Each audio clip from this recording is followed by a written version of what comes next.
everything good, bro? You? What about you, bro? Amazing, inshallah. Everything's amazing. Okay, I got a question. Why do you believe America should be aligned with Israel? Because the Quran says so. Oh, so a book from what, like 1,000 years ago now, or how was it? 600 1400 years ago, the Quran, should be used on the modern world. because do you guys have a new book that came out that I don't know about? No, no, no, no. But like fundamentally, the book. I It's the don't want to same. insult your beliefs, but like doesn't have any substantial proof Which of book doesn't being have substantial proof? every book, Bible, Quran, Torah. Oh, At you the don't end of the believe in day, none of it's them. no. Oh, that's good. That's good then. So then wait a minute.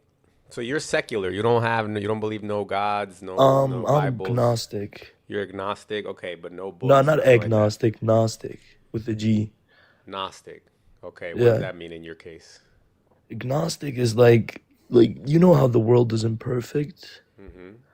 That is the belief that the imperfect world is a creation due to an imperfect God. You know what I mean? Okay. So it's It's a what? Say that one more time. I missed that last part. it's like the belief that the imperfect world is a creation of an imperfect God, meaning That's what Gnostic means? Gnostic is like a belief that goes way deeper, but I'm like just on the So God surface is not level. perfect and he made a not perfect world. Yeah. I like that. That's not bad. That's okay. But okay, so let me ask you then. So then you think that the rest of the world also works outside of religion then? That's what you're thinking right now. Yeah, yeah. Why do you think that? Like, why should a book fundamentally that doesn't even like apply to modern times? Like, And I you just know want you what? to know I agree with you. Like, I Uh-huh. wish the world could work that way. 100%. However, Yeah. I'm of the opinion that it's not working that way. That I think everybody's running on their religious beliefs. As old as the books are, as silly as the books are, as obvious it is that they were made up, Yeah. people still don't care. They just wanna live by it. You Yeah, know, like I I think. Go ahead. I'm sorry. off a bit. So, I hear you. Yeah. So what I'm saying is that I think that people are running off their beliefs. Like for example, if I talk to 10 Muslims right now, I Yeah. guarantee you Muslims are going to be coming up here. And then anybody Uh-huh. who's in the guest box, we're doing one at a time right now. So just wait your turn. But when Yeah. Muslims come up here, you're going to see 10 out of 10, they're going to hate Jews. 10 out of 10 of them Yeah. are going to hate Jews. Even if they live in Palestine or they don't live in Palestine. Even if they never met a Jew in their whole life, they will hate Jews. Right? So Funnily you. enough, Hmm. I grew up Muslim Okay. And and you hated li- Jews probably. nah. Funnily That's enough, not that guy. that's fuck. How can I hate a person because of their religious views? I would have believed the same thing before I read the Quran, and then I was like, wait a minute. Doesn't like the Quran say like I don't want to debate a religion that I don't even believe in, but as a rebuttal, doesn't it say like respect every other religion? It doesn't. Well, okay. I'll tell you. I'll tell you the truth. Okay. It does say that in the beginning, in the let's say chapter 2 or 3 or something like that. But the Yeah. problem with the Quran is that it was revealed over 23 years. So whatever happened in the beginning doesn't compare to the message that's at the end. Does that make sense? Yeah, could you like go in more like detail? I don't know, like Yeah, yeah. I'll explain it to you. So it's basically the Quran was revealed to Muhammad throughout his lifetime as prophet, right? yeah, 23 years, okay? yeah, Depending on what he was going through, Allah would supposedly reveal different things to him in the scenario that was being given. You get what I'm saying? yeah, like psychosis basically. What do you mean? Yeah, I thought you were Muslim before. I said I And- grew up I Muslim, got but you. I I don't. got you. Okay, so yeah, but yeah, some people think that. I probably think that he just made it up as he went along. But sure, if you want to look at it as psychosis, no problem. Once again, guys, if you're in the guest box, we're just doing one at a time. Okay, so once this guy's done, then we'll go to the Be next person. patient. Be patient, Be guys. patient, Calm guys. down. Matter of fact, and if you want the person that you're currently listening to be dropped, then just send a GIF. Okay, if we get They're to gonna drop me. they're not. They're not. They're not. They're not even. They don't. These people are broke. Okay, so look. All right. So Cloud. So whatever he was going through, he would get a supposedly a revelation. Okay. Yeah, yeah, So in the beginning of his prophethood, he was very friendly with the Jews and the Christians, and he was trying to tell them, "Hey, look, I'm actually the prophet that's prophesied in your book, in your Bible." He would say to yeah, them. yeah. So he would say to them at that point, yes, he would get good revelations about Christians and Jews. But when they rejected him, when the Christians and Jews rejected him, then he started to get different revelations about the Christians and Jews. You get what I'm saying? Yeah, yeah. I So, know. yeah. But the point is that the revelations that he got later, those are the ones that are actually valid in like those override the previous ones. Does that make sense? Yeah, yeah, yeah. Yeah, I know what you're trying to say, and I believe that like some like all of the religions at the end of the day, they got something. Like something is like a little bit true about them. You know what I'm trying to say? But like Yeah. I feel like it's been like diluted. Like I also like am in the belief of like like frequencies and energies. Hmm. Like in the Bible it says Jesus says like you are your own like you are God. You know Yeah. what I'm trying to say? Yeah. Yeah. I get And what you're saying. I'm like on the fence on like Gnosticism that like God wasn't perfect, Hmm. like hence the imperfect world. Hmm. And I like believe that like to ascend into like heaven, quote unquote, Mm-hmm. you must like find your own peace. Hmm. You know what I mean? Yeah, I do 100%, and I kind of agree with that to a certain degree. I don't. I'm not gonna say I believe I'm a god because I mean there's a lot of limitations that I have. But Of course, like a fragment of God, I would say. right, Like, right. But I would say that yeah, we all do need to find some sort of inner peace, right? But my problem that I have though is that the religions right now they're not allowing that. I would say religion is probably the number one thing that's stopping us from coming together. That's what I yeah, believe. that's literally created to divide us. It's created to divide us exactly. So, but in order to get to that point, right, Cloud, of Hmm. where we get rid of that issue or of that block that we have, is we need to start to dismantle the religions, essentially. You get what I Yeah, mean? yeah, And I like to focus a lot on Islam because I see Islam as they're up next in terms of being the world power in terms of religions. You get what I'm saying? yeah, because they're growing in numbers. That is Because they're true. growing in numbers, world population for them is growing. So it's gonna come Yeah, to a point if nothing changes, the Islam is gonna take over the planet, unfortunately. I I would argue that like I would say like dismantling the religions is a good idea, but like like just focusing on Islam is like immoral. Because if like I would like compare like the T groups like the ISIS, they're like same as the Crusaders, religious fanatics for like putting their religion for a war. You know what I mean? Hmm. So I would say like to be on the moral high ground, you must take down every religion. Yeah. So the other thing is, Cloud, we have history, right, of things that Jews did. We have history of things that Christians did, like you said, the Hmm. Crusaders, right? Yeah, The problem that we have with Islam is not only do we have the history, but it's also happening now. yeah. Like Islam, like Islam basically started like all the religions started, right? Like they went on a conquest and they took over people's Mm. countries or whatever violently, and it is what it is. Yeah. And we could kind of say, yeah, that was, during that time period, people were more barbaric, whatever. Like you said, Hmm. 1400 years ago. It's understandable. That was the world. Yeah. But the difference is that when you look at Judaism, right? It's Uh-huh. it's reformed itself. Like it Yeah. like even Israel, the Israel, which is we can argue is the capital, right, of Judaism. Yeah, yeah, that Their is. government is a secular government. Would you say secular? I would one consider hundred them. percent secular. I've spoken to people from Israel since I started doing these talks.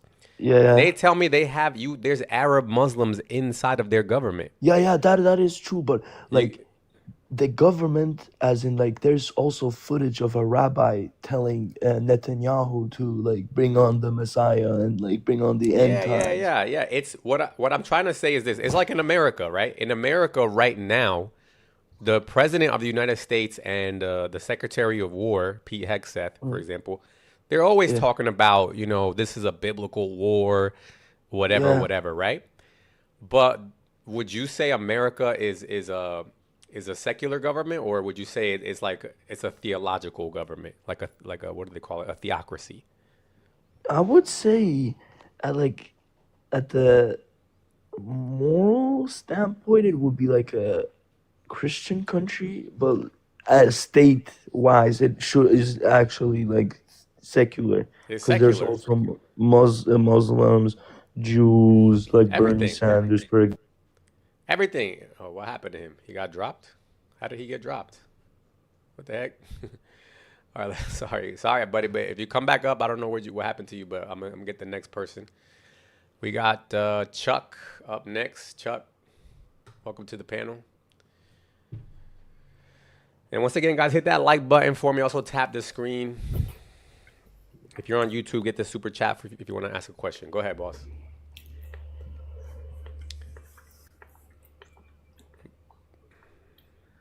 Chuck, you there, Chuck? Chuck dropped. Okay, let's get Moses. Moses himself. He received the Ten Commandments.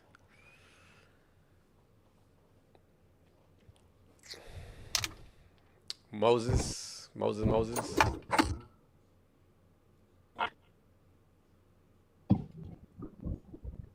Hello, Moses. You got bad connection right now, Moses. What's going on with you? There you go. I hear you now. What's up? Yeah, I'm on the freeway, brother. Okay. You're on a motorcycle? Nothing much, just, enjoy. No. Yeah, I'll show you. No, don't Since show you me. like to Don't show me. I laugh, don't. let's put that joke on you, brother. Okay. Yeah, joke on me. That's what we're here for. Talk to Alrighty. me. I'm just here to understand how America and Israel are the same side. What you trying to say here, brother? It's Kobe and Shaq. You never seen Kobe and Shaq? You know Kobe and Shaq split up, homie. All right, so let's talk about it then, Moses. Have you heard of Talk about Islam? Have you heard of Islam before? the religion or the fighter? The religion. Oh yeah, of course. What do you think about Islam? It don't bother me. Don't bother you? Are you in the States? Of course, I'm in the States. I'm an American. American. All right. I'm American too, by the way. Red, white, and blue. Red, white, and So, blue, brother. All right, so you so should see that your enemies are more domestic than they are foreign, brother. domestic Muslim terrorists, yeah. So, Moses, No. let me tell you. Why we, Hmm? why we gotta label religion as a terrorist, brother? How about the Christian Crusades? Huh? I got How you. about the Holocaust? We're gonna go into all of that. So, to begin with, do you know that Islam is on track to be the largest religious group in the next 20 years? It will take over Christianity. Did you know that? Why? Because of birth rate. What? Yeah, so their birth rate, Bro, they're averaging what? look, man. People like they could always switch out, bro. That don't make sense. That idea doesn't add up. Let me give You you the could be numbers. born. Let me give you Look, the you could numbers. be Let me give you the born. numbers. Let me give you the numbers. So Muslim families average 8 children per household. God damn, they like to fuck around a lot. Okay, guess how many children we're averaging here in America? Let me guess, 10? Like 1.2 children per household right now. That's because, the broken homes and whatnot, but 1, 2 per household times 4 or 5 different baby daddies. That's 10. Well, you no.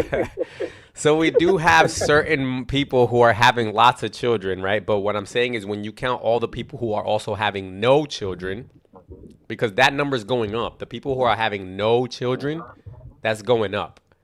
And somebody in my comment section said it's 1.6. It might be 1.6. But the point is, Moses, there's this number that we need to hit in order to, it's called the replacement birth rate. Okay? Yeah. And it's a number that you need to have within your society in order for your society to continue to stay at the same level. If you don't hit that number, then your society is actually going down in terms of population, okay? That number is, I think it's 2.6 if I'm not mistaken, that you need to have. So we're missing a whole child. So not only is the Muslim population going up drastically compared to ours is also going down at the same time. Does that make sense? Yeah, do we blame the Muslims for us not having sex? We don't blame, and that's the sad part is we definitely don't blame the Muslims, right? Like that's good on them, right? That they do that. However, do you think that we should be forced to compete with a group of people who is having indiscriminate amounts of children? Why are we competing in the beginning?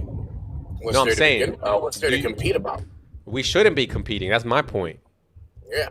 But what forces us to compete is this open border policy that we have, where we bring those people into our country, they start to have indiscriminate amounts of children, and then they outbreed our society. You get what I'm saying? You know what? With that, yeah, brother, I agree.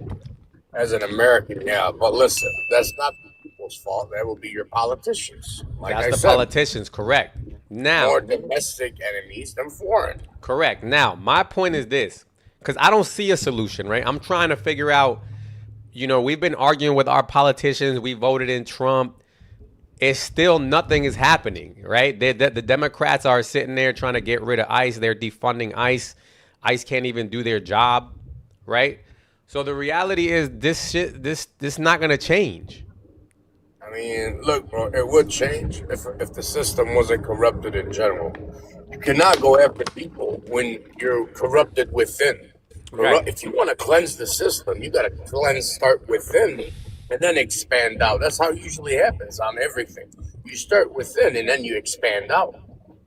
Right. So, but what I'm saying is, I'm of the point of saying it's not going to change and Islam is going to take over.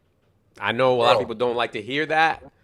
But that's the way it's currently going if the numbers don't change. Okay. I read about Islam. I've met those people. They're great people. I don't see anything wrong with them.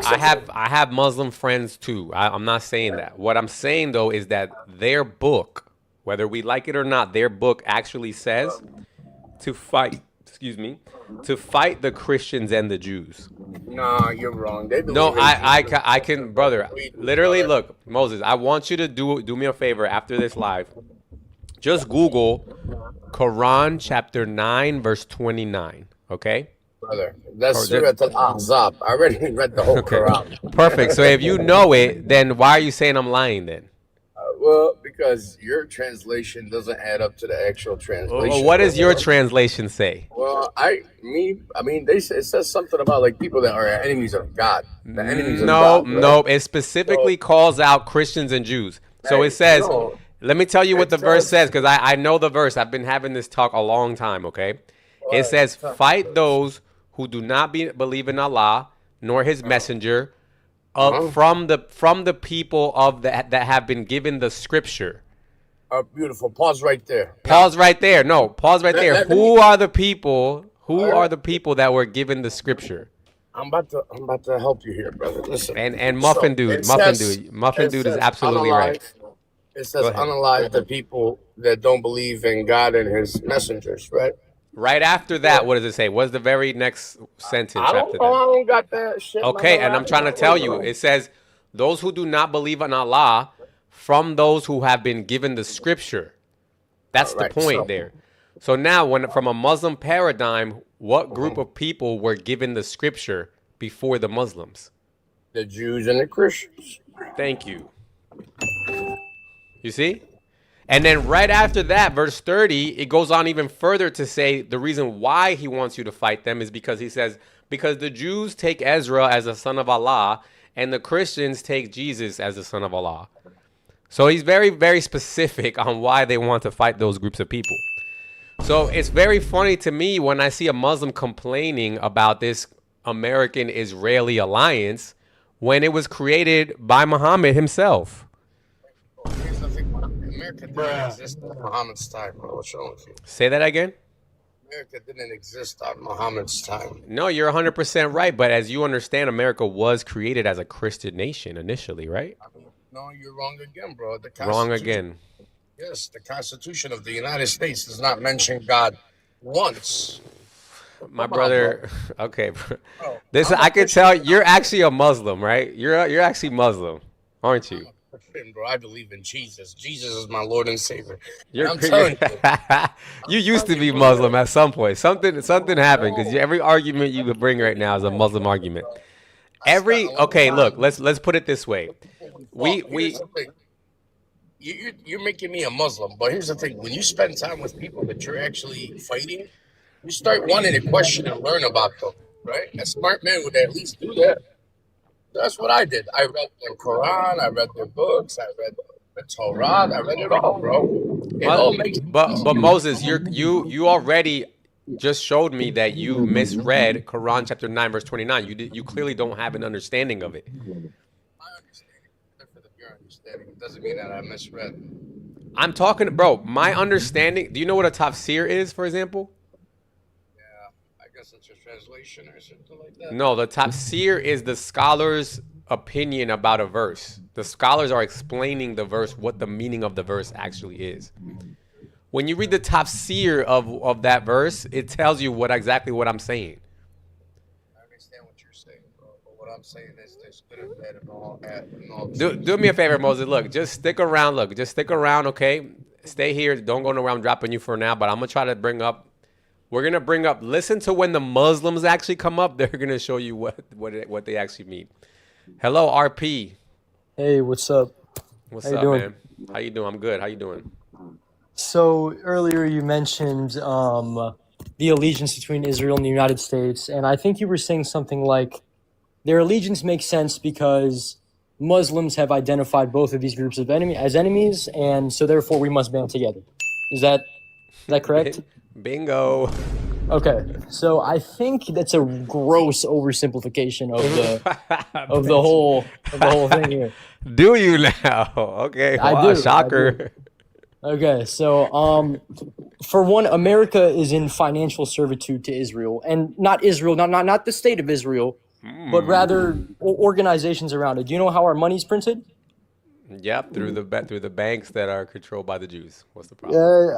Again, an oversimplification, but sure, let's go That's with that. what did you want me to say? Right. I'm trying to help you It's out. not it's not just the Jews and whatnot, but okay. Okay. But What else is it? That's what I always heard. so would you say America is a Judeo-Christian country?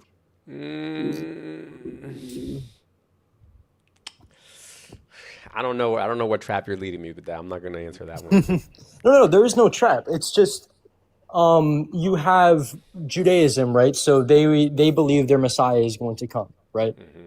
And they believe Jesus is boiling excrement. Sure, but the thing here is that you have Christians who are loyal to the state of Israel for some reason, while For some their reason. What do you mean for some reason? You for don't some understand the reason. reason. It's No, obvious why the reason is. it logically doesn't make any sense when these people are logically actively does. when It these people logically are does. actively trying to exterminate the Christians. They're opening up borders, right? So they pay these politicians to change immigration policies. They send third world countries right. Go ahead. I'm listening. What happened? RP, where'd you go? What the heck? It's still showing him on my panel, but oh, there he is. Oh, he got a call or something. RP, hurry up! You got 5 seconds. Should we let him up or not? Should we keep him up here, guys? What do you think? 1 in the chat if we should keep RP. 2 in the chat if we should drop his ass. No. Bobby, you're actually, or Bob Stenizer, you're actually up next. So once the RP is done, then you're up next. Everybody's saying keep RP. Oh, he dropped. I don't know what happened. He just dropped. So we got Bob Stenizer, Bob Stinzer. Well, I don't know. Hey, how's it going? What's up, Bob? Not much. So I think we can both agree any kind of fundamentalism usually is bad when it's taken to the degree used to persecute people and, used to justify gross acts of inhumanity. We would agree on that. For sure. And I feel like the reason we've arrived at the point we have today when it comes to Islamic fundamentalism is because for the last 125 years, the West has essentially carved up and drawn borders all over the Middle East ever since the British Empire. And I think it's hard for the Western mind to conceive of how much destruction we've caused in the Middle East. We basically bombed Iraq to oblivion. We created ISIS. We created the Taliban. We've essentially created the problem that we are facing today. And you're white, aren't you, Bob? I mean, I can just... does that make a difference? We've caused 6 million people to flee to the West. 6 million? Don't say 6 million. Iraq. That's not a we good literally number, bro. caused 6 million Iraqis 6 million? were forced to flee because of a Why is war everybody we using that number? caused because of weapons of mass destruction that were never All there. right, Bob. All right, Okay? Bob. All right, I got you. Saddam Hussein is better than ISIS. Would you agree? Gaddafi, all of them. All right, Bob. Would you I got agree you. Saddam Hussein Yes, is yes, better I than agree. ISIS? Yes, I agree. Okay. All right. So, Bob, let me ask you a question, Bob. go ahead. Did you know what the first encounter with America, did you know what the first The Barbary encounter? Pirates? I know you're going with this. You already know about this. Oh my So- gosh. Explain it. Can you explain this to So- the people? For the people that want to hear it? So Explain that for 'em. essentially, the Barbary Pirates were a vassal of the Ottoman Empire. They were commissioned by the Ottoman Empire to go on raids in Christian lands. And what little is known is actually there was similar practices by the Christians at that point where they were paying privateers to do the same thing against Muslim lands. So it was kind of just a mutually combat. The Huh? Mediterranean was a messy place during that time. Huh? And obviously the United States was a newly found nation. Brother, so it let's was really- understand this. Who was the president at that time in America? I believe we didn't, and I'm trying to get my dates right. I know it wasn't George Washington. No, I think it was like, I Fo- want to say it was Thomas Jefferson. It was like the following president or the one after. Right. Anyway, so the president at the time, he doesn't have no idea what's going on with Muslims, right? All he knows is that he's sending ships to go do regular trade, and he's getting stopped by these Muslim pirates who are saying that they have to pay the jizya in order to pass the Strait of Hormuz. I'm kidding, it's not the Strait of Hormuz. But it sounds very similar to what's going down today, To right? trade in the Mediterranean. Is what Right, you're Bob? saying. It sounds very similar to what's happening today, right? Well, it's called the Persian Gulf for a reason because Correct. it's been owned and ruled by Persia but for 2 now, millennia. so let's talk about that tax, right? That jizya tax, okay? Do you know who invented that jizya tax that the Christians and the Jews have to pay, the non-believers have to pay? You're gonna say the Muslims? Bingo. Okay, now the Muslims, they started in the 6th century, right, by Muhammad, right? Yeah. What American was attacking them at the time when that when that observance was created, when that legislation was created? Well, the British Empire technically, because we No, were part of the no. British Empire. The British Empire was attacking Mecca? Oh, I'm saying Crusader kings were attacking Mecca and or not Mecca specifically, but Muslim sites off the coast of the Levant. Brother. Okay, the Crusades did not happen at the inception of Islam, brother. No, obviously there were the Muslim conquests following Muhammad, and that Thank formed the you. Umayyad Caliphate. Thank you. But Okay, obviously after that there was the brother. So Byzantines. so so I'm so glad you said Muslim conquest. Who instigated the Muslim conquest?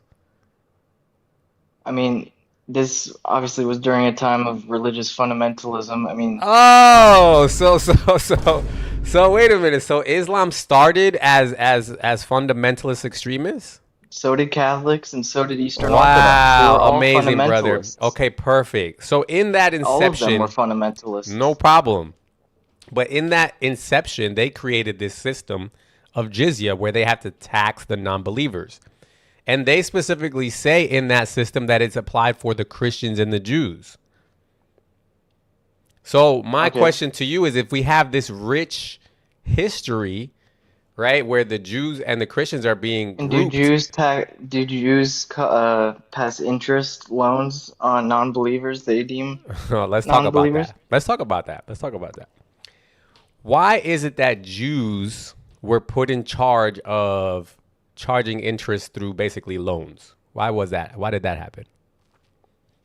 Well, obviously, Christians held a grudge because of, their involvement in the crucifixion of Jesus Christ. So they, Bingo. especially after the destruction of the temple by the Romans, because they were, they were clipping coins, they were doing a lot of different stuff within the Roman Empire. And so there was a revolt, and the Romans destroyed them and Yes, and cast them then out. uh-huh.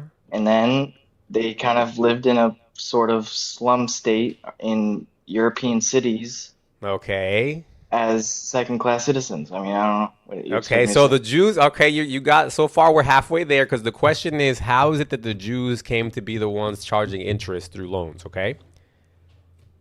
Because you got they were forced into banking, but they were There also you go. criminals, and Oh my God. They were what? They they were were doing what? banking No, because they they weren't were in doing programs. banking. No, they weren't doing banking. You said it correctly the first time. They were forced. Banking was a They Western were for invention that no they problem. No problem, Bob, but you said it correctly. They were forced into banking. Do you see how that's a big difference? So now the same people who forced them into banking because they saw banking as a sin, But how that essentially. applies today is they use that to ingratiate their Yeah, political okay, positions but and so pass let me their get own. this straight. So you forced them into banking, right? You forced them, and when we say force, we need to be very specific. That means that we did not allow them to have other forms of jobs. We didn't allow them to be masons or blacksmiths or swordsmiths or not. We didn't allow them to do those things because, like you said, because they crucified Jesus and whatever, and the Roman revolts and all this stuff. So we forced them into banking, right? Because they But were good then with they were numbers. also, the reason they were kicked out of those countries was because they would manipulate their positions when they were banking Correct. to No, because what manipulate happens is currency. when they They loan, manipulated currency. Bobby, what happens is when these people loan, when these people do the loans that you force them to do, and then your side defaults on the loan because let's say And you then they lost. got kicked out of 109 countries because they Bingo, manipulated the currency. bingo. No, they didn't manipulate the And there currency. yeah, they There was did. no. They clipped the coins in every country they Sure, were okay, in. Bob. Look, whatever it is, you could call it whatever you want, but the point is You that when know you're that's the truth. They Bob, clipped listen all to. the coins I don't. in every I'm. country Yeah, they but were in. if that happened, that's They weren't. okay, Bob. But let me ask you this: if you're funding both sides of a war, one side is going to lose. It doesn't matter. It doesn't matter if you clip the coins or not. The side Do that you know there were loses. Jews in Andalusia with the Muslims before the Reconquista that You they see, were Bobby, cast now out? now I could just tell that you actually have no interest in following what the truth is. You just have it in your mind that you're gonna have the easy way out, which is that you're gonna blame Jews for everything. So I'm not blaming anything, Jews for everything. so I'm just saying, anything else in that the you want to modern add? context, if we look at Jeffrey Epstein, he calls us goyim and cattle in open emails. And He Muslims clearly call has us connections to dhimmi, and Mossad. Muslims call us dhimmis, which are second class I citizens have as more in well. common with So a what's Muslim than I do a Jew. no? I Okay, do. how? Because they reject Christ, and at least a Muslim acknowledges Christ's impact and they venerate Okay. Jesus What as a is it? prophet. What did Apostle Paul say when he said, but whether we or an angel from heaven preach to you a gospel other than the one that we preach to you, what did he say? Let them be what?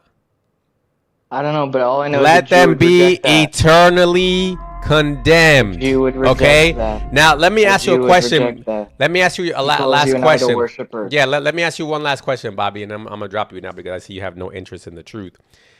If your mother, let's say, for example, somebody that you love, sacrificed themselves for you, they unalived themselves for you, and then somebody else comes and says, yeah, you know what? I love your mother just as much as you do. However, that sacrifice that she did, actually, it never happened. Would you take that as a sign of respect?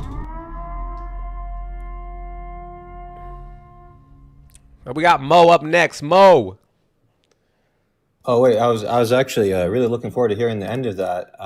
Why did Bob not end up finishing? I don't know. He apparently it's the Holy Spirit took him. What's up, Yeah, Mo?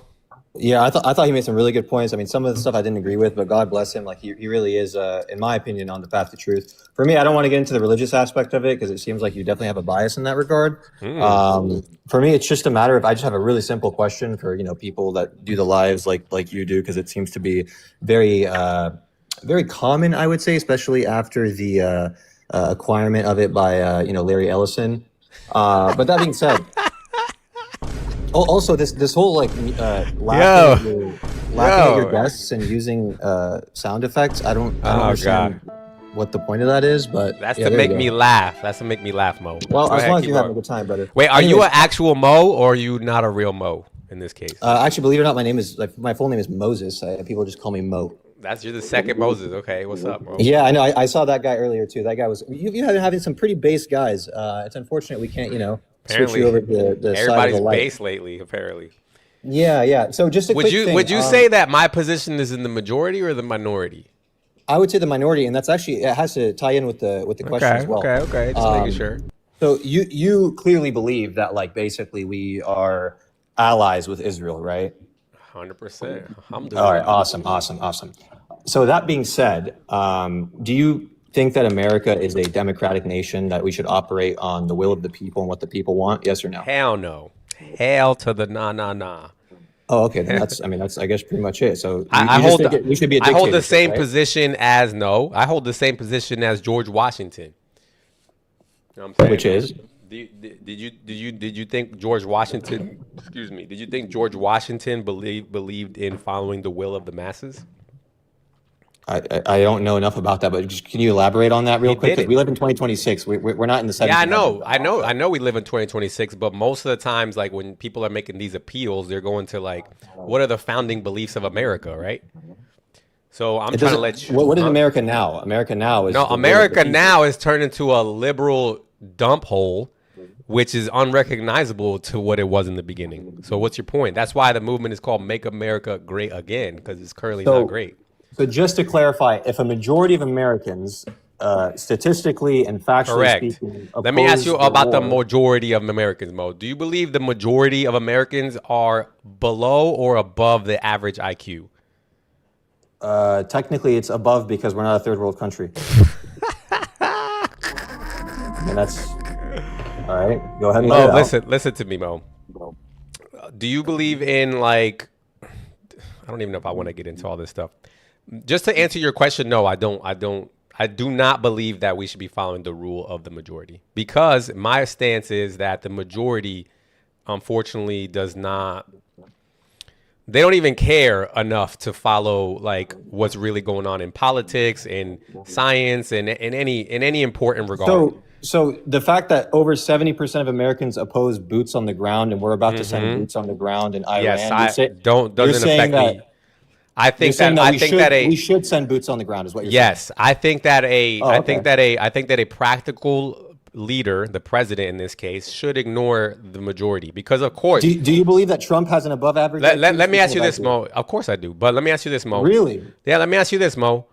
What would I expect from the majority, right, of a population? Let's say if they themselves were faced with some sort of threat of violence and tyranny, what would they actually do? The majority, Mo, I'm asking. In a real life situation. Well, okay, this is a great question for someone like me because I have a perspective that you'll never have. So, Okay. and depending on how bad it gets, right? If things get bad enough, let's say I can't afford to literally, I mean, obviously now things are getting worse, but let's say I can't even afford to like buy simple groceries like at all, like as in like people are starving. The average American is starving and the majority is starving. Then yeah, I mean, it would lead to absolute civil war. There's no doubt about that. And I'm not doubting that. What I'm asking you is, do you believe that most people would get involved physically? Depending on how bad the situation is, absolutely, yes. We're just pampered here. I don't think you understand how pampered the U.S. is. I'm actually, that's my argument, is that we're overly pampered. So to me, I wouldn't expect anything less from the majority to say, oh, we don't want boots in the ground, even if there was a super justified So reason. why do you trust? I'm actually, this is so fascinating to me, man. Like, I mean, I don't know if you're being paid, and if you are, they're not paying you enough. But I'm not saying you are, but there's potential, right? Because it's fascinating. So you genuinely think that Trump has America's best interest at heart? You 160%, yes. And I actually want to talk about why I believe that is. Truly fascinating. Yeah, please, like you're blowing my mind right now. Okay, so do we agree that the American, let's say the petrodollar, right? The petrodollar. I'm sure you know what that means, right? Yes. So currently the petrodollar is being propped up because of oil, right? Right. So meaning that we are no longer a manufacturing country, right? Everything, all of our jobs, manufacturing jobs have been outsourced, right? Okay. So there's nothing holding up the American dollar except for the petrodollar system, which is basically means that the countries that sell oil have agreed to settle their sales in American money, right? There's nothing else holding up the economy, right? You agree with that, right?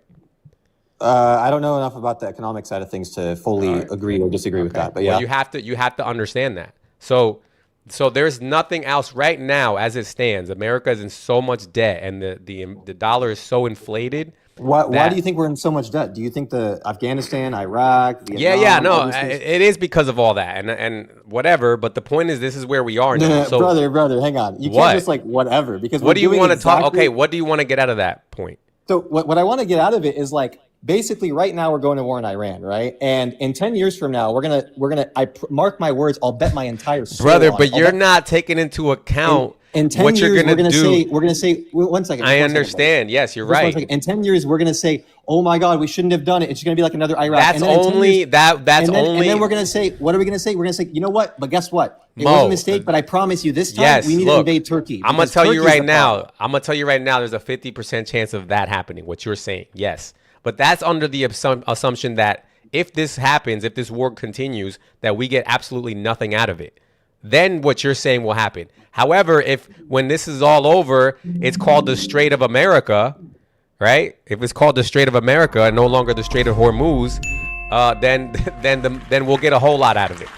I mean, that's fair. Look, you're absolutely. I will concede this. If it's called the Strait of America, then yes, it would. I would argue. I mean, despite the fact that we had to, bomb a school of women or we little didn't do girls that on purpose. Obviously, they had no business. It's kind of a major whoopsie. They had no business putting a school. No, Mo. Why was there a school next to a military base? No, of course not. No, you're right. I mean, by that logic, Israel has a lot of military installations among civilian populations. So we should, if they get nuked to high hell, then it doesn't matter. Can we carry that logic over, brother? Israel has civilian. What did you say? There's anti missile defense systems. Oh my God, that is not the same, bro. Like, what are you talking about, Mo? You're right. They have to have anti-missile stuff. The whole thing is they're constantly getting bombarded. I mean, we're using the same logic, so theoretically, no. The point is that logic doesn't apply to Israel and America. Right, special cases. Sure. Whatever, bro. Yeah. Anyway, keep going. What was your next point? My point is just like you actually seem like a really educated individual. I'll actually give you that. You're very intellectual with the way that you speak. It's just a shame that seeing that used to defend something that most people can clearly see. Like, bro, it's not in the long term. What can you clearly see? What can you clearly see? What? What are you clearly seeing that I'm not? We just clearly talked seeing? about it. Every few years or so, we find a new excuse to go in. Okay, let me ask you this. You said Wait. if it's called the Pause, Strait of America, let me stop you right there. Let me stop you right there for 1 second. You said every few years we find a new. Okay, that's where you're wrong. It's never been new. It's always been oil. Right, Afghanistan was oil. Everything was oil from day one. It's like, think about this. Every time the United States, since I can remember, has ever gone into the Middle East for whatever reason, right? There's always a public reason that they give, which is like, oh, let's liberate them from whatever, blah, blah, blah. But So it's about nine times out of empire.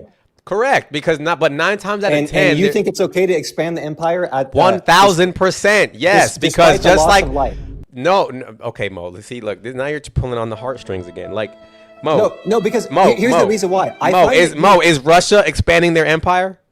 Yeah, fuck Russia. Okay, man. okay, fuck Russia, right? Okay, is China planning on expanding their empire? Absolutely, yeah. Okay, are they? I would say they don't do it as violently as America Excuse has. me, bro. Ukraine is losing like 2,000 people per day. What are you talking No, about? I'm not talking about Russia. I would argue China is expanding. China hasn't even started yet. China has not started yet. Brother, They're you have no idea what they're doing. No, I know what they're doing in They terms own of like Africa, investments. basically. Yes, I get that. But when I say they haven't started militarily yet, is what I'm saying. No, but that's the brilliant thing, man. Is like you don't have to murder innocent people in order to get control. Mo, you had to do I some would research. just- Okay, if let me I ask you could- this: do you believe that China will eventually attack Taiwan? Absolutely. Okay, so there's no brilliance then. But I don't think that they're gonna do it where they bomb like they Okay, brother. Look, now you're just giving them the benefit. You're giving them the benefit of the doubt for no reason. Historically, they don't. Dude, the Look, facts speak for historically, themselves. nothing, bro. Historically, nothing. The war crimes we committed in Iraq, the war crimes we committed in Afghanistan. Sure. Come That's why on, that's why we're at the tippy top. Don't worry about that. So let me ask you that. You know what? You're right. That is why we're at the tippy top. You do this thing, and I've noticed it. This isn't the first time I've tuned in. You criticize Islam a lot. About they're taking over. They're taking over. So just to be clear, it's okay if America does anything. Finally, you got it. Oh my God, you got it. Yes, because I'm American. I'm American. I live in America, right? All my friends, we all live here. What's your solution to Islam? Because obviously, you know this. You're sophisticated and intelligent enough to know that Islam will be the #1 religion in the world in the future. They are actually objectively, growing faster than anyone else. What's your solution to that? I'm actually curious as an American. There isn't any. Honestly, I don't see a way out of it. We're cooked. White people are not having kids. Like, no, that's just nobody's going to change that, unfortunately. Hey, I mean, that's the first thing that you and I can both agree on. But I actually don't see it as necessarily a negative. I see it. I mean, I'm Muslim myself, so that's why. But okay, all right. My advice would be like, if people are actually scared about it, just have more kids, man. Cherish family values. Mo, but you know why Muslims have more kids? I mean, go ahead and give me the propaganda. Come on, let's hear it. No, there's not propaganda. No, it's no, actually you can actually look all this stuff up. This is Well, all data. The more impoverished a society is, the more children they end up having. That's just and the more the closer you get to becoming a first world civilized it is also nation. The most converted to religion, right? Because to be fair, I was Christian. No, it isn't. Okay. Now, but regardless, you agree with me that the more, well, not even you, I don't care if you agree with me, but the stats say that the more impoverished a society is, the more children they have. It's a survival mechanism. And the more closer you get to becoming first world, your birth rate goes down. So Yeah, I personally think that it's unfair that the politicians have decided that here in America, the first world country, we have to compete with people from the third world in terms of birth rate who are having children indiscriminately. Well, but hang on, the Muslims that are here are not in the third world; they're in the first world. So why is it growing in America so rapidly? Well, because when those people from the third world come over, their birth rate does end up declining as they what's the word? Assimilate, yeah. But it takes generations. It goes over time. I actually would agree with that. Yeah, and that I've seen that because my father came here in the '80s, so I would say that all of our friends have had less kids than, for example, their families did whenever they were there. Mm-hmm. Would you say that? I'm just curious how like your view on this is. Would you say that Muslims as a whole are a net negative to America and they don't provide anything? I just want, you know, That's I like say no, this. no, no, no. I'm not gonna say that. No, because no. Obviously, I believe I believe the majority of Muslims are great people. I do believe that Oh they're wow. smart. They're Okay. everything. I don't doubt it. Like I said, one of my best friends is Muslim. I don't. This is not a. It's not that. My Okay. issue is that unfortunately, the majority of extremists do ruin it for y'all. And you know, when we say the minority, like yes, they are the minority in your religion. However, world globally, they make up the majority of terrorists, right? And That's so actually factually incorrect. But yeah, I mean that's you know, what? it's What? factually Please incorrect. explain to me how Give that's me and don't give me tell the me source that for that. Israel and America are terrorists. Well, I would say that the actions of our government and various other governments, yeah. Oh my God. What is Okay, okay. terrorism? I Okay, mean, bro. you know what terrorism is. You're smart enough to know what the Yeah, definition of it yeah. is. Uh-huh. We've literally, like, you don't think what Israel's been doing in Gaza is considered No. like terrorism? No. Okay. Okay. Let's talk about I this mean, for a second. Let's talk about the legitimacy of Israel in Israel, basically. Let's talk about that. it depends who you ask. If you're asking a rabbi who believes that, you know, Israel is promised this stuff 3,000 years ago, then, you know, yeah, they're going to agree with you. But if you speak to the, I would say, average American at this Okay. point, You know about Al Aqsa Mosque, right? Al Aqsa and the Temple Mount and all that whole area. right? Yeah. Okay. Do you know what I the guess. dispute is there and what the whole Yeah, they believe that they controversy? built. I'm not 100%, you know, aware of it, but my understanding is like they believe that, you know, they built it on top of a synagogue or something, or a Yeah, fucking temple. the most Yeah, holy the most right. holy place in Judaism. You know what else I do know? Islam You know what else I decided do to know though? build their mosque on top of it. Right, Do you right. don't You know think what that else I do know that's though? you don't think that's I an know prior to issue? 1948, I know that prior to 1948, that Palestine had Jews, Christians, and Muslims living peacefully, and I know this for a fact because I have multiple Palestinian friends who I've met. Israel currently has Jews, Muslims, and Christians living in it peacefully. That's Currently has peacefully, that. right. I mean, you know, we'll put Gaza off to the side. The West Bank, you're saying Yeah, that's a we'll peaceful. put the people aside whose literal slogan is remove Israel from the face of the planet. That When was their they old doctrine, is my understanding. But I will grant you that. I'll grant you that. Let's when let's forget about Gaza. Palestinians say from the river to the sea, Right. right? That means I've heard this one. Yeah, I've heard this one. Israel Yep. won't exist. Yeah, That's that's what it a means. really, really famous talking point. Well done. Okay. Let me I ask you, mean, what's why is it? happening in Why? the West Bank? Wait. Is it wrong? I mean, that's your interpretation of it, and you know, again, this is like a very, it's a huge Zionist talking point. Hey, yo. I'll also Hey, see yeah. that. I'll also see that. What's happening in the West Bank? You think that's justified in the West Bank? What part of it are you specifically talking about? I'm talking about, you know, the countless instances every single day where settlers are just going in, burning houses. Oh my and- God. This is not. So that's okay, Yeah, right? So That's okay? no, look, when you look into the settler situation, 9 times out of 10, it's either going to be some random extremist Jew that's doing that, Right. or So extremism is everywhere, not just Islam, of right? We can course, agree on yeah, that. 100%. Okay, great. 100%. Great. But Okay. my thing is that you would understand that, or you would agree with me, I hope, that Israel Uh-huh. the country itself, the governmental organization, is made up of all sorts of people with all sorts of different beliefs, and most of them, I would say, are not extremists. I mean, I would no. I think the society as a whole has just been brainwashed, and so I mean, my personal belief is the society as a whole is very, very extremist. I would say that, you know, apartheid does exist. The fact that there's streets where literally Arabs cannot walk. Brother, you know that there's Jewish only streets, right? Hey, did you know that there's Muslim only streets also? That's apartheid though. That's like that. That's not like Who's creating the apartheid of Muslims only streets? You don't think the Muslims want there to be Muslim only streets? I honestly don't. I've never heard of Muslim only streets in. Of course, they're inside of the Al Aqsa. Jews can't go in there. Oh, okay. Hang on a second. You're talking about a place of worship, and also my understanding is It's a places of- whole area. It's not even like, if it'd be one thing, it was like the building. It's a whole area, and then they have they have their own Muslim quarter, like. Brother, about the fact that and the other thing about it is, you understand better than anybody probably that Palestine is not surrounded by Israel, right? Like, Palestine has other borders with other countries, Muslim countries at that. Why don't they let them out? Well, I mean, this is another. The talking points are the same ones that we've heard for the last 2 years. I'm surprised. It's because you haven't, like, given new ones. like, these things become talking points because they're strong arguments. Like, you have to understand, like, it would be so easy, right? It actually, I was super surprised when I first found out that Muslim countries do not align with Palestine. We have Americans, we have all these Canada, France, everyone's alive, but the actual Muslims don't. The Muslims are like, hell no, get me away from those people. When you mean the governments, right? You're not saying the people. Even the people, like majority that's- Americans are on the Palestinian side. No. No. I would say throughout the Middle East, all the people stand with Palestine. Absolutely, the governments are a little cooked. It's the same way in America. It's a corrupt government. Oh, you mean from the Muslim side? Yeah, I agree with that. Yeah, so it's really unfortunate that even like the Muslim countries have leadership that's just absolutely okay, but maybe it's because they realize that Palestinians are a group of extremists. Okay, when Palestine was let in, when the Palestinians were let in by Egypt, they caused mass riots and started unaliving people. When they were let into Jordan, they caused mass riots and started unaliving people.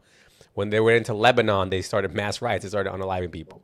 So it's like, this is ridiculous to say that this is just happening because it's Israel. Yeah, it's unfortunate. Yeah, I personally disagree with that wholeheartedly. I think that it's just selfish leaders. All they care about is their country, and they don't see like Bob was saying. It was very base actually. Like the West did carve up the Middle East. And if they were one unified bloc, which honestly, from a non-moral, but Mo, if you have Muhammad from its inception saying to fight the Christians and the Jews simply because of their beliefs, then how could you not expect for this to happen? Is this 929? Is this 929? Yes. Okay, yeah, that's. I mean, Ibn Kathir and various other interpretations suggest that that's from a historical perspective that was referring to the war at that time. It's not just saying like, no, there was Mo, there was no war at the time between Christians and Jews and Muslims. But you can the war that was happening was, yes, I can Google and I have Googled it. What I'm trying to explain to you is there's two. I don't know why everyone always puts those two together. The context of 928, 929 are completely different. There's 928 is about the war. 928, Allah tells Muhammad, after this year, the polytheists are no longer allowed to come to the holy city or something like that. That's because they broke the peace treaty, so they got kicked out of Mecca. You get that? But that's going to be majority Arab. I'm going to read word for word for you. Most scholars agree this verse was revealed around the time of the Battle of Tabuk. It was. I don't disagree with you that it was revealed around that time. But what I'm trying to explain to you is that there's three groups of people within those verses, and the only Christians, one the Jews, and the non-believers, right? And the polytheists. There's polytheists, right. Christians, and Jews. Correct. Right. The polytheists broke the peace treaty, and that would be mostly Arabs. Okay. The Christians and the Jews have nothing to do with that peace treaty getting broken. I'll give you one better. When Muhammad passed, after him, the two caliph after him, who were they? Omar, and who was the other guy? Abu Bakr. Abu Bakr, I guess so. Yeah. Them two, they use this as their justification for going out on the Muslim conquest, because the verse literally. Do you have it in front of you? Yeah, I do. Okay, can you read 28 for me? Read 28, and I want you to focus on the part where Allah says, "And if you fear privation," I want you to read that part. If you fear poverty, Allah will enrich you out of His bounty. Yeah, explain that to me. Explain. So in the verse, Allah says, the polytheists can no longer come to Mecca, right? The Mecca used to be a trading hub, right? Yeah, for idol worshippers. But they were no longer allowed to come to Mecca. So what would that cause to the economy in the area? I don't probably not the best economy, I assume. And privation. My understanding is saying it would cause privation, like Allah is saying, right? So because you're kicking out, yes, rely on your Lord for poverty. Yes, so Allah is saying. So think about Allah's. I really want you to put this together, okay? Allah is now causing them to lose income because He told them to kick out the polytheists, which is the majority of the Arabs in the area. Okay. So now they're thinking, okay, the idol worshippers we're going to lose money. And Allah's saying, if you fear you're going to lose money, don't worry, because Allah will provide a way for you to make money, right? Yeah, there's nothing The wrong with very next sentence says, fight the Christians and the Jews and make them pay the jizya. Hello. Okay, but that's not like talking about just like, oh, I'm going to wake up one day as a Muslim and do that. That's Yes, it religion is. That is context, man. literally what it is. It's literally let's- the solution. So Allah made them lose income, and He gave them another form of income. Right. Okay. So I don't agree with that, and I would say that 99.99999% of Muslims Brother. do not agree with that. But let's Brother. just say you're right. Let's just say that you're right, just for the sake of argument, right? Don't you think if this was the case with 2 billion Muslims in the world, don't you think that the world would literally look like a living hell? Honestly, No, because most Muslims are just like anybody else. They're moderates, right? They're moderates. Just like how it was you, right, who was arguing me about most Americans don't want this war with Iran. It's the same thing. It's most people just don't have the stomach for it, right? This is why in your religion, martyrs are the. So just to be honest, like you're right. So extremism is okay if the U.S. does it, but not. No, it's not that it's okay. Like Bob was saying earlier, fundamentalism of all sorts. Your worldview is fundamentalism of all sorts is bad, but you also kind of are hypocritical. Not to like be insulting here. But I agree with you. I agree with you. Oh, okay. I mean, hey, honestly, man, like you're kind of throwing me for a spin here because like you'll say some shit and then like you'll also like admit to being a hypocrite. So No, because I don't know what else to say to you. I mean, where I'm coming from, so you don't get confused about it, is basically I'm an American. So anything that advances the American way of being, I'm gonna support that. And my thing is that I believe that I don't believe that we live in a world of flowers and rainbows. I know that if we don't do it, China's gonna do it, Russia's gonna do it, the Arab whatever you guys call yourselves are gonna do it. So somebody's gonna take over, and I'd rather it be us. What do you worship? Who do you worship, or what do you? I don't have a belief in that. I don't. I used to be Christian, So but are you agnostic? Are you atheist? Yeah. I believe in God. I do believe in God. I just don't. God You never don't subscribe told to any me. faith. Correct. Interesting. So where do you base your morality out of? Just to be curious. My feelings. So subjective morality. Which I think All right. everyone does, but they just pretend like they don't. But Interesting. All right. Well, hey, man, it's been a pleasure. Thank you for being respectful. First appreciate and you. You foremost. too, Mo. All Honestly. right. Take it easy, man. Have a good day. Take care. You too. Bye bye. All right, we got Yermi. Yermi up next.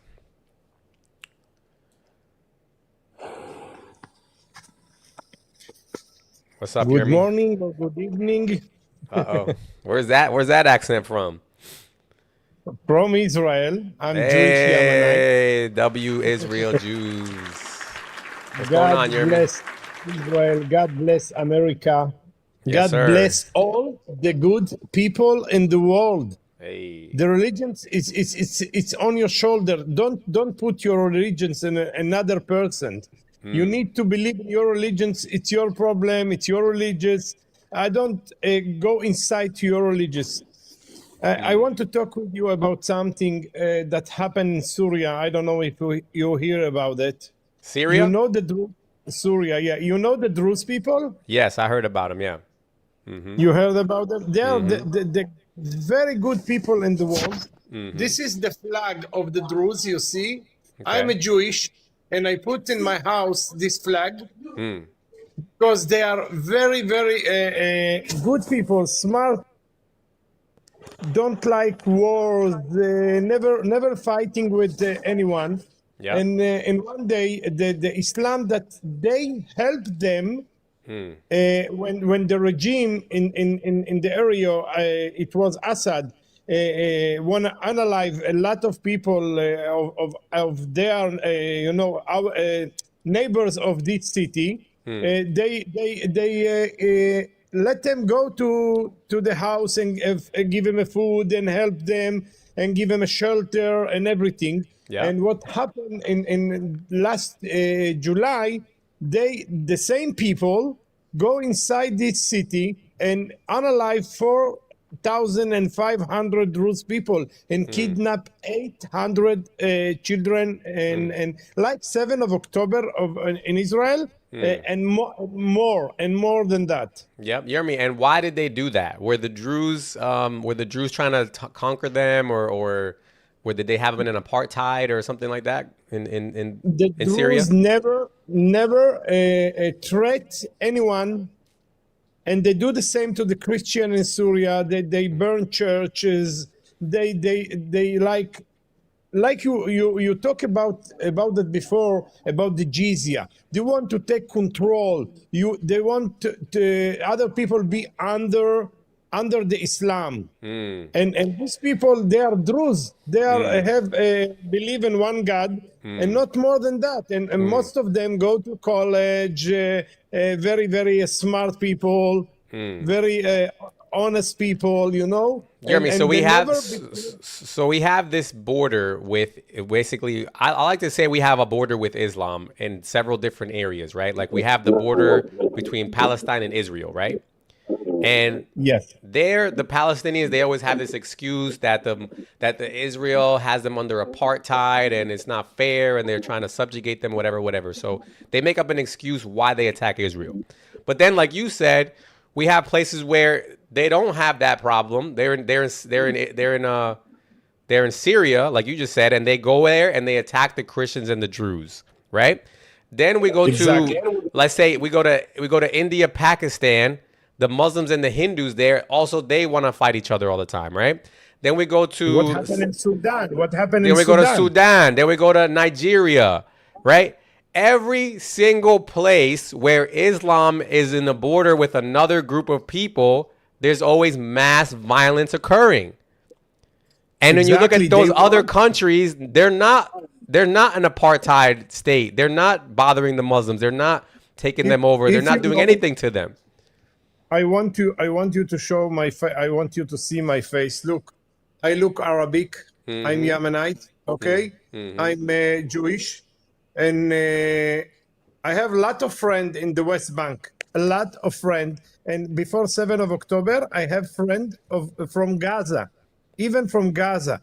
I give them a work and money, and you know the Jewish people. You're not allowed to.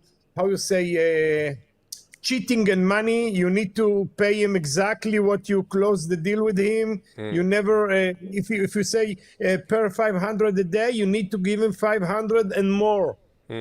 Okay, and that's the way every day, like 100,000 Palestinians go to Israel from Gaza, and 200,000 from the West Bank to work here, and you cannot see it working between the Gaza and Egypt. They have a border. Why they're not going to work there? Because the Egyptian people don't want them. They know the government there. If the Palestinians if they take control on Gaza, because Gaza used to be with the Egypt, if you know the history, and they never accept any agreement in the history in 1948. They have the British Empire here, and they give them a part of Israel, and they give them agreement, and they never want it. They open a war. Right. And like after I was telling, like, yep. And after that, we have 2 million Palestinians live inside Israel, 2 million Arab Muslim. Okay. Until today, some of them speak like they are Palestinian. They have the dream in the head that they occupied Israel from the river to the sea. But God help us. We know the prophet. We know all the prophecy. And we know exactly, we follow the Torah. And you can see it also in the Bible, in the Christian Bible. My name is Jeremy. It's Jeremiah in Hebrew. Jeremiah speak a lot of prophet about this time. Jeremy, and what we see now. Can you talk a little bit about the history of the temple in Jerusalem and with the Muslims and everything? Yes. First, I want to say something. America not helping only Israel. America helping defend on Israel, on Europe, on Saudi Arabia, on Bahrain, on all these Arab places in the Gulf, Ukraine, all these. Saudi Arabia, Qatar, all of them. The drone who is attacked Ukraine came from Iran. The Hamas funding by Iran, Hezbollah by Iran, Houthi by Iran. My parents from Yemen. When I see Yemen like that now, they killed the president over there, and they occupied half of Yemen. The Houthis. They are founding. Who is founding them? The Iranian people. Okay, and if somebody call us devil, we are the little devil and America the big devil. If somebody wanna say we gonna unalive you, you better for you to believe him and to defend yourself. Yep. And that's the change that Trump and Netanyahu leading today, the change of thinking. If somebody say it, he mean it. Yeah, but Yermi, so what I want people to hear, maybe you know a little bit, maybe you don't, I'm not sure, but was there ever any claim from any Muslims to Jerusalem before this whole, issue that we have like currently from today? I tell you, there's this mosque who built on the place of the temple. The one who built it is Omar ibn al-Khattab. In those time, he was in Syria. It was the people was Bani Umayyah, okay, and they're not allowed to go to the Hajj in Mecca because they have problem in Mecca. So they built this temple to make the holiday, the Hajj, that they need to go around the stone in Saudi. They used to do it. They used to do it in because this area called Syria, the big Syria, in the history. And Yermi, what's the name of that mosque there? The Mosque Al-Aqsa. Al-Aqsa Mosque, right? Al-Aqsa and Al-Umar. And when October 7th happened, when Hamas, what did they name their operation on October 7th? What was the name of the operation? The name in Arabic called Tufan Al-Aqsa. It's like how you say the big rain of Al-Aqsa. How you say storm. Storm. Yes, storm of Al-Aqsa. Storm of Al-Aqsa. Yeah, exactly. So why did they name it that? Why did they name it Storm because of they Al-Aqsa? want to occupy all Israel. They want to go to Al-Aqsa, and they thinking and believe that all the Arab in Israel and all the Arab in the West Bank and all the Arab around the world gonna be with them in the same time, in the same. But And God so- changed everything. Yeah, so at that time, from what I read, they said that they wanted to stop the Jewification of the Al-Aqsa Mosque, basically, because I think they think that Israel is trying to destroy the Al-Aqsa Mosque or something like that, right? Listen, I'm coming from Jewish religious family, okay? I'm not allowed to put my leg on this area. No, not because of the Islam, because in my belief, it was the holy temple, and like in those time, only the Kohanim is the holy people of the son of Israel used to go inside the temple. So maybe if I go there, I make mistake and put my leg in a very holy place. Yeah, but what I'm trying to bring up here is that because everybody's always telling me, they're like, oh, why are you trying to bring religion into this? They try to make it sound like I'm making this about religion. They're like, this is not about religion. This is just about people, regular people. But when I look at it, the October 7th, Hamas themselves said that this is about storming Al-Aqsa, right? Which is a religious site, right? All the area here in the Middle East, they only thinking about religions. They thinking to occupy all the area, and they're gonna do it in Europe the same. You see it now. It's starting. It's starting. The street in Paris, in Rome, and you're not allowed to go inside because it's Muslim area. The police cannot deal with them. They're doing it in Texas right now. They're trying to build the Epic Center in Texas, where they want it to be only a Muslim also location.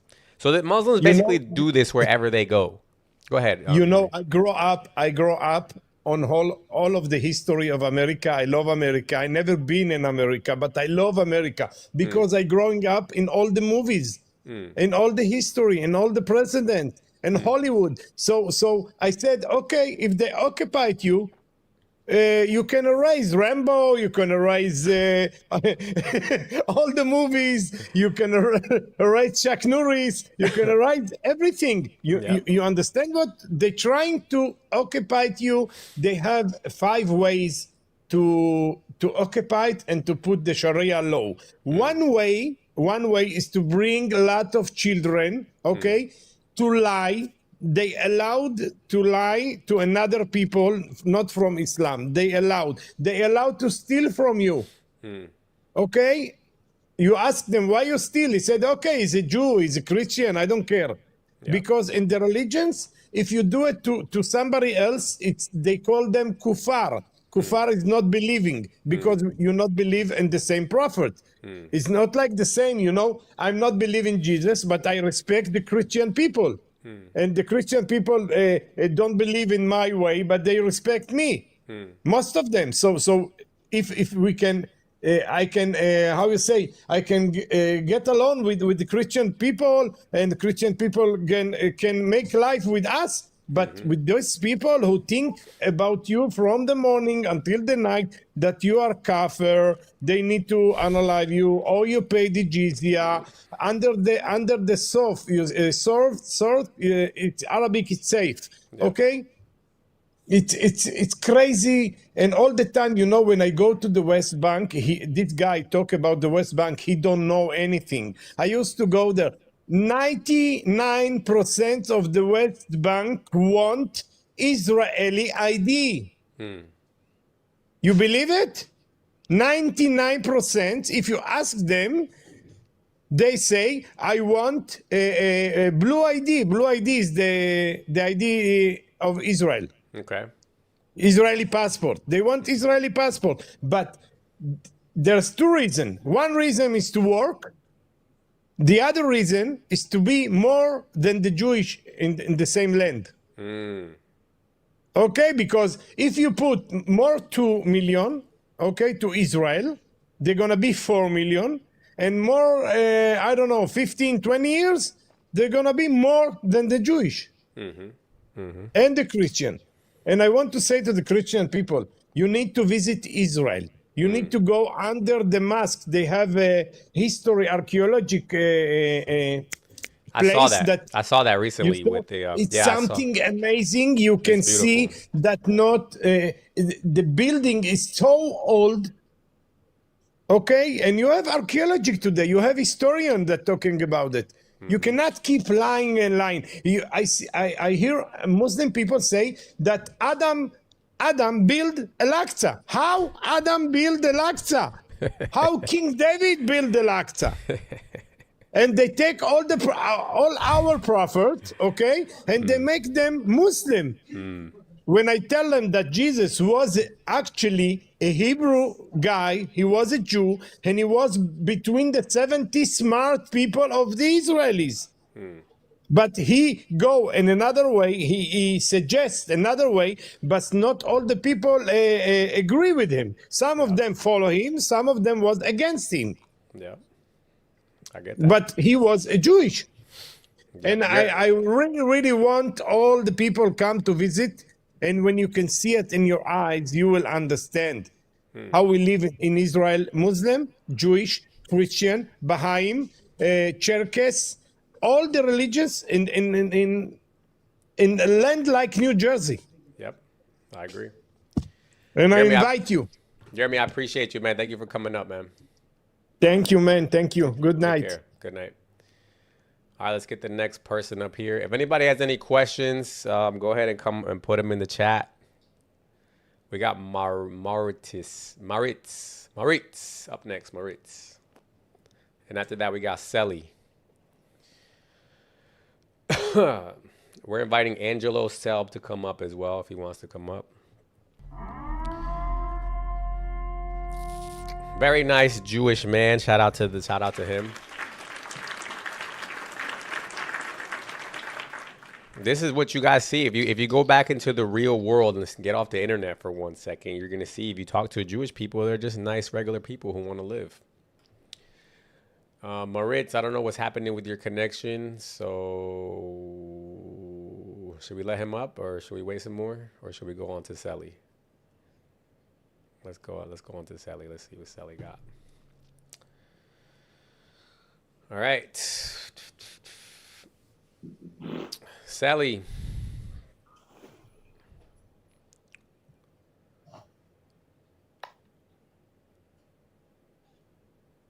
Sally. Thank you, Julia Stephen. Sally, are you there? Sally, going once. Sally, take us out of your pocket, Sally. Sally, Yeah. you there? Yes, please. All right, talk to me, Sally. Yeah, it's concerning. I'm actually from um I'm Ghanaian and then Nigerian. I'm half, Okay. but I stay in Ghana. So you're from Ghana and you're Nigerian. Ghana and Nigeria, okay? But you stay in Ghana, okay? Half Ghanaian, half Nigerian. Okay. Yeah, it's concerning what the discussion you guys are having. In Nigeria, we are experiencing the same similar issue in Nigeria, whereby Muslims just go around killing people, shouting, unaliving people, chanting Allah Akbar, and then it's a whole lot. So whatever that is going on, that went on in Israel, we over there, we understood what is going on because there is something going on in the world. And then the thing that is going on in the world is that the Muslims, they want to rule over the world. They want everybody to convert to Islam.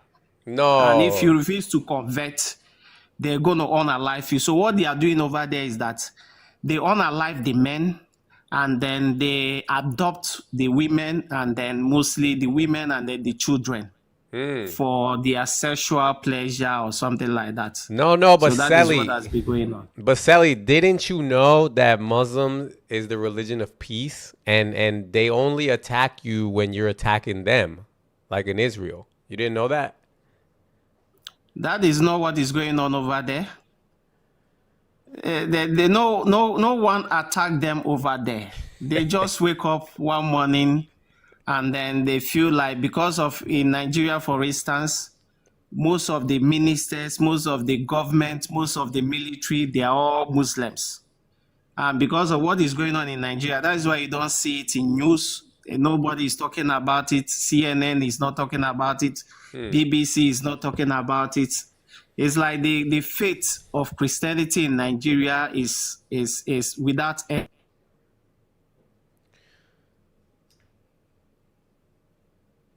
Sally, you still there?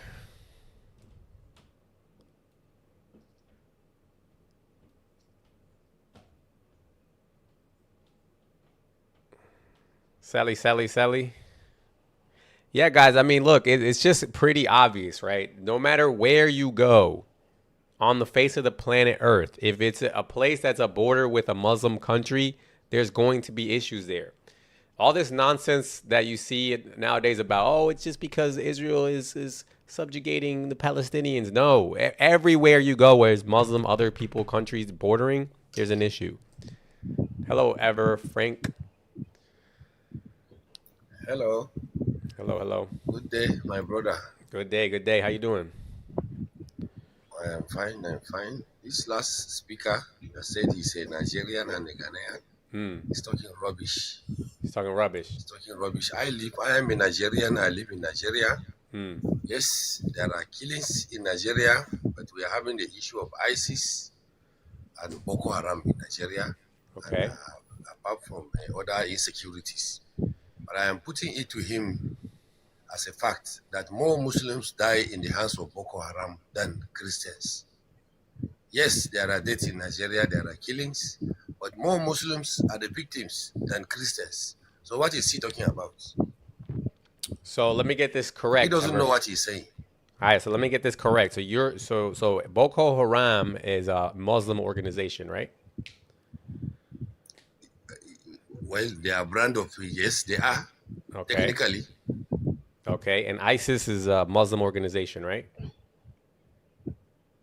Yes, they are. All right.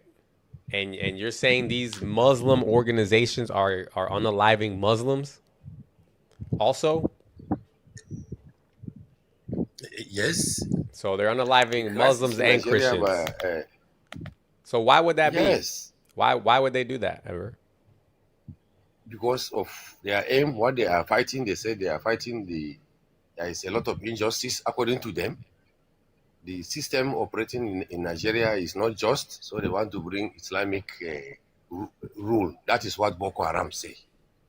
So they so the see system, everybody as their enemy. right? So the system is not just, and so to make it just, they're unaliving Muslims and like regular Muslim people. They say they and are coming to bring Islamic rule, and based on that, anybody who stand in their way is a target, be him a Muslim or a Christian. Okay. So it's basically what you're trying to say is that it's the extreme Muslims versus the moderate Muslims, basically. Yes, the extreme Muslims and the others. Okay. That's including the moderate Muslims and all right. the, So and this the is actually a non-Muslims good as well. this is actually a good lesson for people to learn here, right? Because this is what most people always ask me. They're like, "Oh, do you think all Muslims are extremists?" No, right? So, but we could say ever that the Boko Haram, the Muslims that they're unaliving, Boko Haram doesn't probably see them as real Muslims, probably, right? Yes, I think so. Yeah. Why would they not see them as real Muslims? Because maybe they don't share the same ideology with them. Which is to take over the other countries and the other people, right?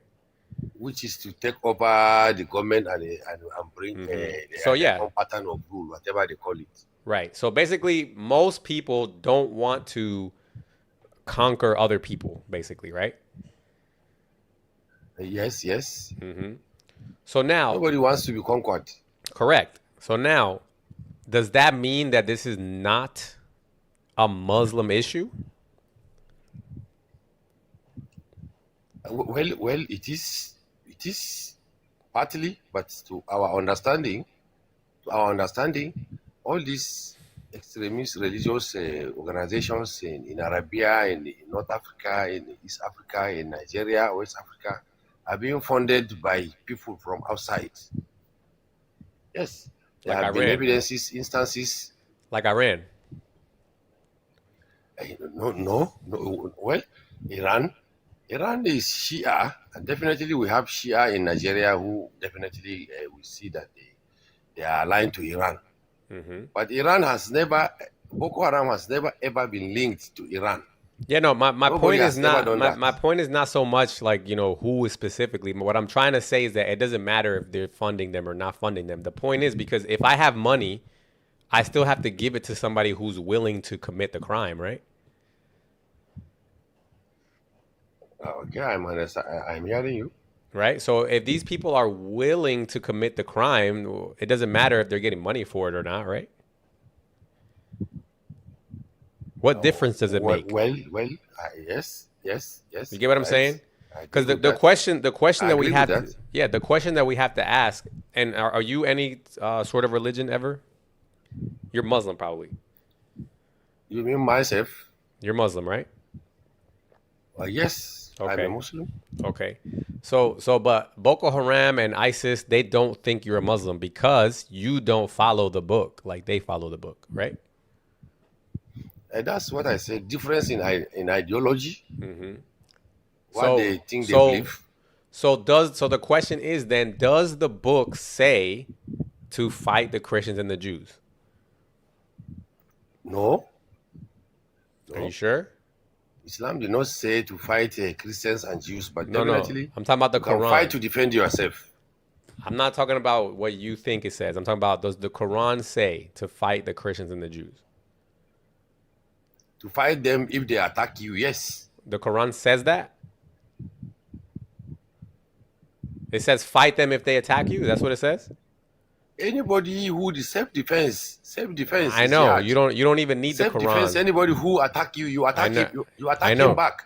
Just like I get that. Ever Frank, you don't need the Quran in order to come to that conclusion, right? But what I'm asking, do you have a Quran with you right now? No, I don't. You don't have a Quran? No, I don't have it close to me. But you have it memorized, right? Because Muslims memorize the Quran. I didn't memorize. You didn't memorize the Quran? Oh my gosh! I thought no, I didn't. I thought Muslims memorized the Quran. No, some do. Some don't though. I don't know, because it's like everyone I speak to, they never memorize the Quran. So I never met one yet. But apparently you guys say everybody memorized the Quran. But anyway, so look, The Quran says, and it's terrible because you don't have it, so I can't show you right now, but the Quran says in chapter 9, verse 29, that you have to fight the Christians and the Jews because they do not believe in Allah nor believe in his messenger. That's what it says. Please, I want you to screenshot that and show me. And Quran show me the chapter, context. yes, Also Quran. explain the context where it is. I just told you, Where it is Quran. printed. I just told you, Quran chapter 9, verse 29.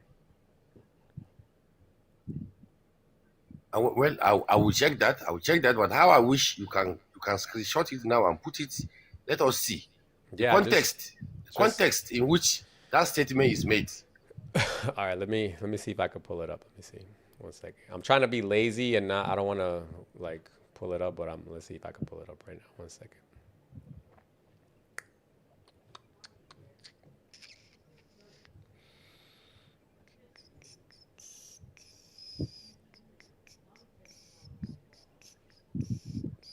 All right, let's see. Let me know if, whoops, what happened? Okay. Oh man, it's too big. Hold on a second.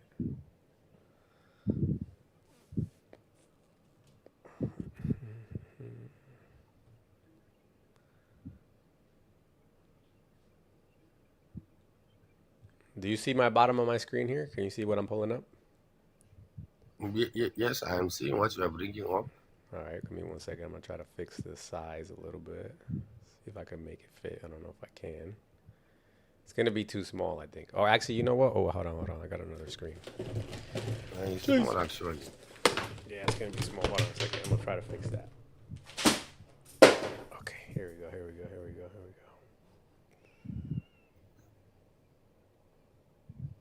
Okay. 1 second, guys. We want to bring proof for my friend here. Where is it? What can I see?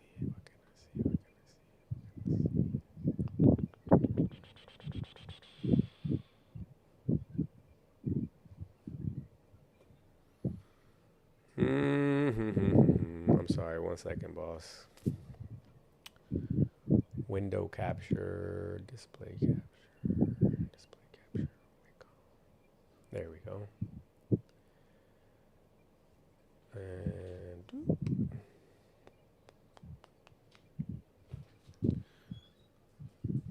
okay.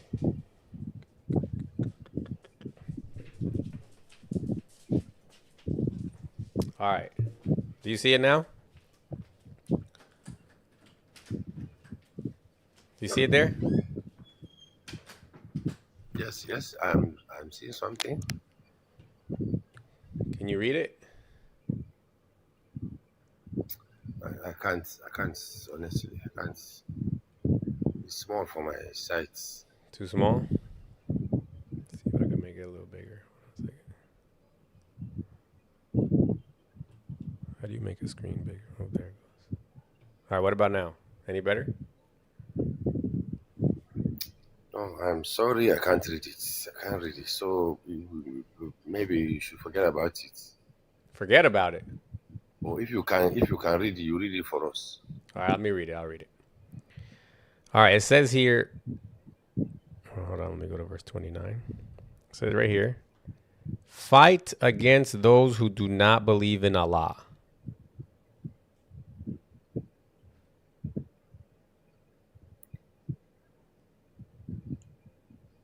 See it? No, it should start from somewhere else. Start from somewhere else? Sentence. It has a context. So if you quote it out of context, it will not stand. You don't want me to start from there. Where do you want me to start from? Maybe you should start from somewhere earlier, then we understand in what circumstances was that statement made. All right, let's read the verse before that. Verse 28. Okay, right here. O you who have believed, indeed the polytheists are unclean. So let them not approach al Masjid al Haram after this year. Okay, is that good?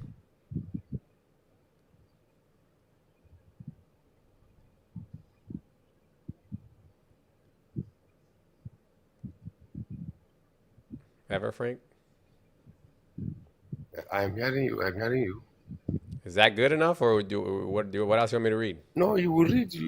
Let's continue reading from this point up to that point where that That sentence you were that's quoting. that's the whole thing. So then this sentence and then the next sentence is what I read. Fight against those who do not believe in Allah. So at first he says, kick the polytheists out of Mecca. That's the first thing he says.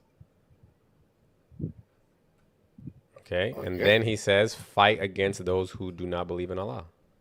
What about all those places you are skipping now? All those places you are skipping. So if you look at it, This these are statement, just. if you say you got a sentence, Yeah. a Look, I'm gonna show sentence. you. I'm gonna show you. Do you see here? It says Sahih International. You see that? And then this one says Sahih MAS. International. Yeah. He says what? He says what? Huh? He says Sahih International. Yeah, these are the same verse. The one on top and the one on the bottom is the same verse, but it's different translations. This one's the MAS Abdel Halim version, and this is the Sahih International version. But it says the same thing. Look at this one. It says, believers who ascribe partners to God are truly unclean. Do not let them come near to the sacred mosque after this year. The Sahih International says, oh, you have believed the polytheists are clean. Do not let them approach al-Masjid al-Haram after this year.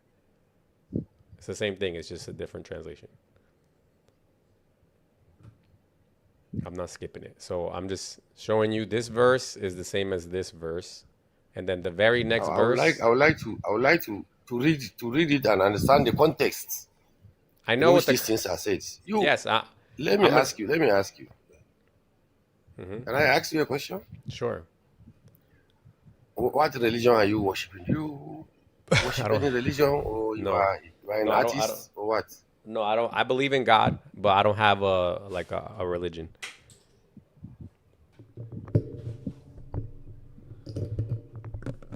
Okay, you don't worship through any religion.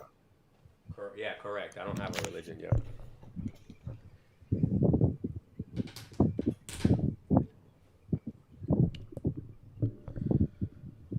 Somebody said they want me to read the tafsir. Do you want me to read the tafsir for this?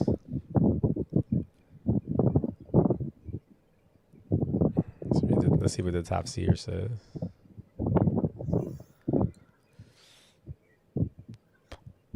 It says, verse 28, appearing earlier, referred to jihad against the mushriks of Mecca. The present verse talks about jihad against the people of the book. So you see, there's two different jihads. There's jihad against the mushriks because they broke the peace treaty in the time of war. And then there's another jihad against the people of the book.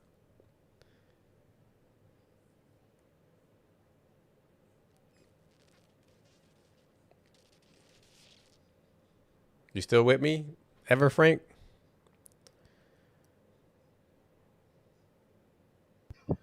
I'm listening to you. I'm waiting for you to say something. If you take, unfortunately, you said you don't worship any religion. Why did you want me to worship a certain religion? All these things, you bring them and apply them to the present life that we are living now. Because I see the topic you are discussing is about, you have an American flag, Israeli flag, and whatever. These are people who, Europeans that come to Arabia to carve out land from 7 different countries and build a country. So nobody will say they are coming there in peace.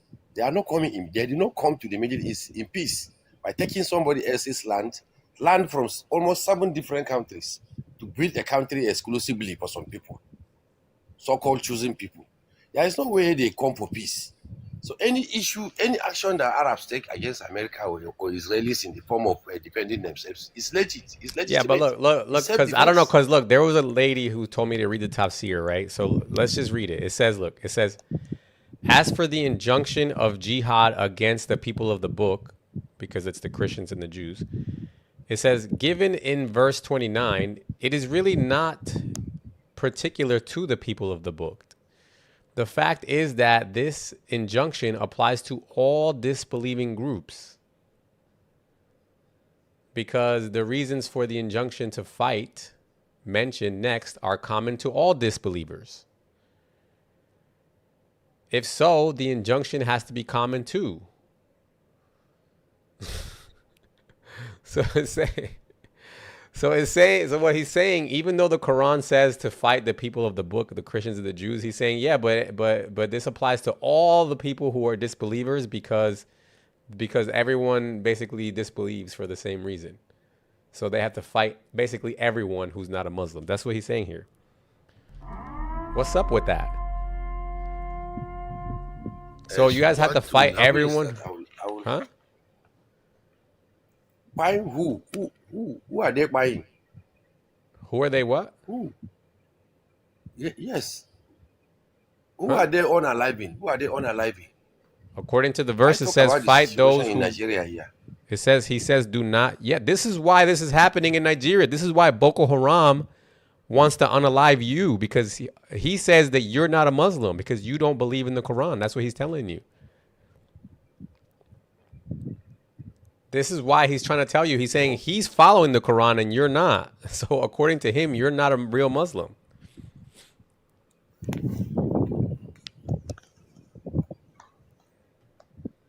So now you are saying that all the killings, like America, for example, now, all the atrocities they are committing in other places in Arabia, killing people here and there, they are adhering to the Bible as well?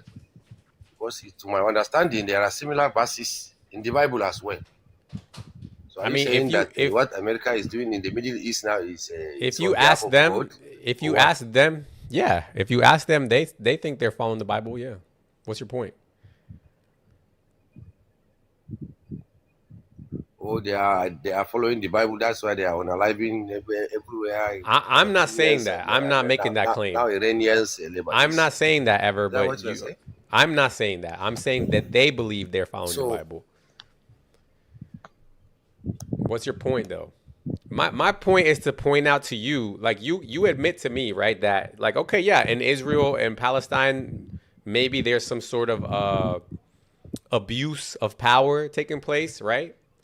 But what about in Nigeria? Who is abusing the Muslims in Nigeria?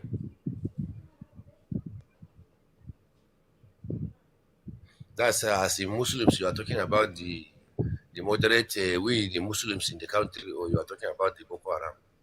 Which of the Muslims? You see, the point is nobody's abusing the Muslims, right? Except for the Muslims. The Muslims are the ones doing the abuse there. But why? The Muslims are equally being abused. By the Muslims. By the Muslims. Yes, by the non-Muslims as well. By the non-Muslims as well. Okay, Ever. And anything else you want to add to the conversation right now? Well, I don't have anything to add.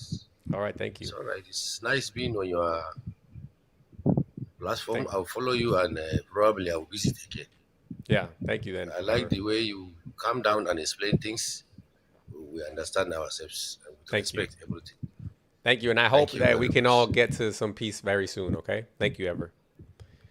By the grace of God. By the grace of God. God bless. Thank you. All right, let's see. We got bro thinks he's Jair's. I just find it so funny. Get to some peace soon while waving the flag of the nation that's attacked 7 different sovereign nations in the past 2 calendar years alone. Crazy, right? The nation that their war doctrine is to attack first and be the aggressor. Literally their war doctrine. Preemptively. I also find it funny, like, I'm not religious. I'm not that religious either, I don't think. I think all these religions say weird things.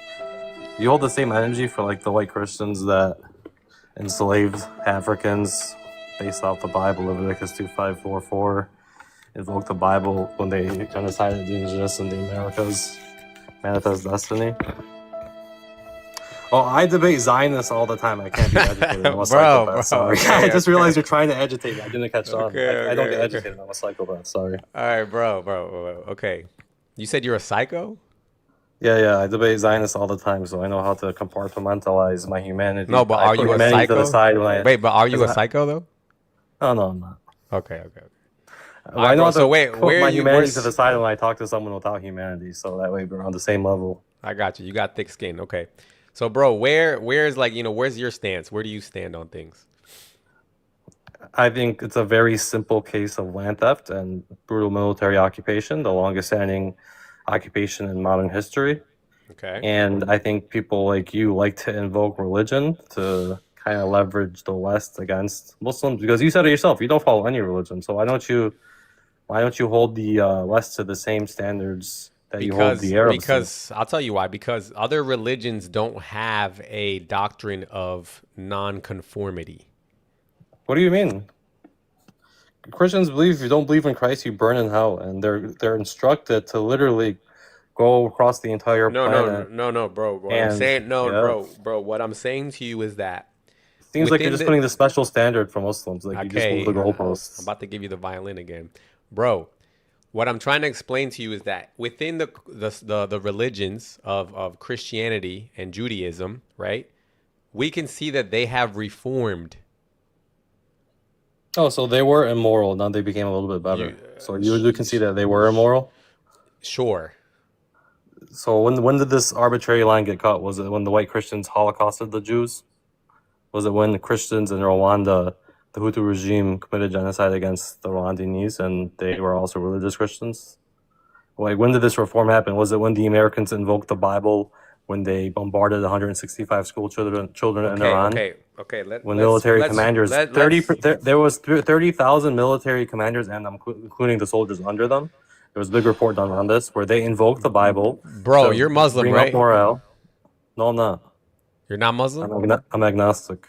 You're agnostic. Okay. So you don't understand. Are you going to address my points, or just going to act like I didn't just... No, I'm addressing them right now. So, okay, beautiful. So yeah, the Americans didn't invoke the Bible when they unalived 165. You want me to address it or not? Go ahead. Okay, so what I'm trying to explain to you is, as of right now, is Israel, for example, Israel, we'll start with them. Are they a secular government or are they a theocracy? I think it's more of a hybrid. They say they're secular, but they do have a lot of things that resort back to Judaism. For okay, instance. well, okay, but aside from your example. No, I know, but aside from your bias understanding or your bias interpretation, there's no bias understanding. Yes, there is, because when you say it's a hybrid, then that means by definition it could not be a theocracy anymore. So are you claiming they're not a theocracy, but they do have religious elements within their government, such as the fact that there's if they were a regular this democratic... is an all or nothing fallacy, by the way. Oh my God! There are elements of theocracy there, yes. Okay, but but the simple fact that they allow for dissenting or dissident beliefs implies that they're not a theocracy. They don't have theocratic elements. Is that your claim? When you say theocratic elements, what you're saying is that they are people within that democracy that have theological beliefs. No, of course. I'm talking about systemically. How? Do you know the nation-state laws? Which ones are you referring to? There's one. Are you talking about the one where they're allowed to return forever or whatever the hell? What about that? Is that derived from the Torah? Is it in the Torah what tells them? Sure. The Torah is littered with return to Zion. Okay. So that is derived from the Torah. So that is, now that again, wait. You're not gonna okay that and move on. So you need to concede that was derived from a religious book. Okay, what's the definition now, of a theocracy? bro, so you can see there's theocratic elements, right? Okay, perfect. Let me give you a perfect example. You can see there's theocratic elements. How that I proved it. No, not in the way that you're trying to say. No, okay. Because what you're trying to say is that it's not a democracy. So it doesn't matter if there's elements. I never said that. That's like most democratic elements. That's like most Christians in America would vote against abortion because of the Bible. But does that mean that America is a theocracy because of that? No, I never claimed America was a theocracy, and I never claimed Israel was a theocracy. Is okay, your standard so not a theocracy? So the point is that Israel is not a theocracy; it's a democracy, and they voted in whatever type of laws they want to. You can make the argument for proper Israel. Do the Palestinians in the West Bank that are under Israeli military rule in Area C, anyway, bro. All right. Anyway, bro. I'm not gonna. Okay. How are they a democracy if they have? Did you know this? That because they have Muslims in their government. Okay, there's Muslims. What about the West Bank Arabs? Huh? They're under military rule of the Israelis. Did you know this? If any area of your nation, any area of your territory has any apartheid system. Your entire nation is considered an All right. apartheid Let me system. ask you. Okay, how did Wait, Palestine? can you address? You have to come to the reckoning that they do have an apartheid system. The Arabs in the West Bank have no say in what happens in proper Israel. They have no vote, and it's been this way for 77 years. Why would you consider that an apartheid? Because there's a different set. So the definition of apartheid is a different set of laws for a different set of people. We can look at the Arabs in the West Bank. Under They face what? military. Different laws under what? So the Arabs in the West Bank are under Israeli military rule. Israeli military force is what they face. Okay, you're still. Wait, why are you not? No, hold on. I just debunked you. All right, the music's gonna start coming now. Now I haven't had to use this button on nobody, so I'm gonna start on you now. You're being, though, I can tell by the words that you're choosing, you're being very careful to not fall into these little traps. You mean I'm being precise with my language? No, you're not being precise. You're being deceptive. Okay. Not at all. So damn well. Okay. Cool. Cool. Damn well for something to be an apartheid, they would have to be citizens under the same system. Okay. They are not citizens of Israel. Where does it say that? Oh my God. Wait. In the Apartheid Convention, where does it say you have to be citizens? It's about ethnicity. It's about race. No. It's about, no. Yes. So then, where are you at? I'm in the U.S. Okay, so Wait, what? are you in apartheid from the people in England because they have a different system than you? Are the people in England under military rule of the U.S.? It doesn't matter. There's a difference. Okay. Pause. You're better Pause. argument Okay. with Pause. Puerto Pause. Pause. Rico. Pause. You should have said Puerto Rico. Pause. I'll make your argument for you. Pause. Say Puerto Rico. Go ahead. Pause. Like you're not. So you're not very pause. confident. Say Puerto Rico, please. Pause.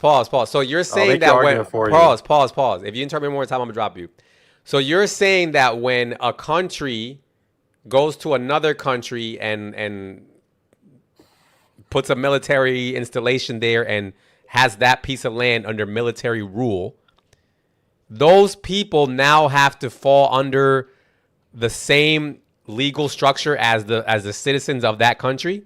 Yes, if you send settlers. So let's say I send white Americans. I'm dropping you. Why? Because you're running? I'm giving you one opportunity to retract that statement and make it more precise, or I'm dropping you.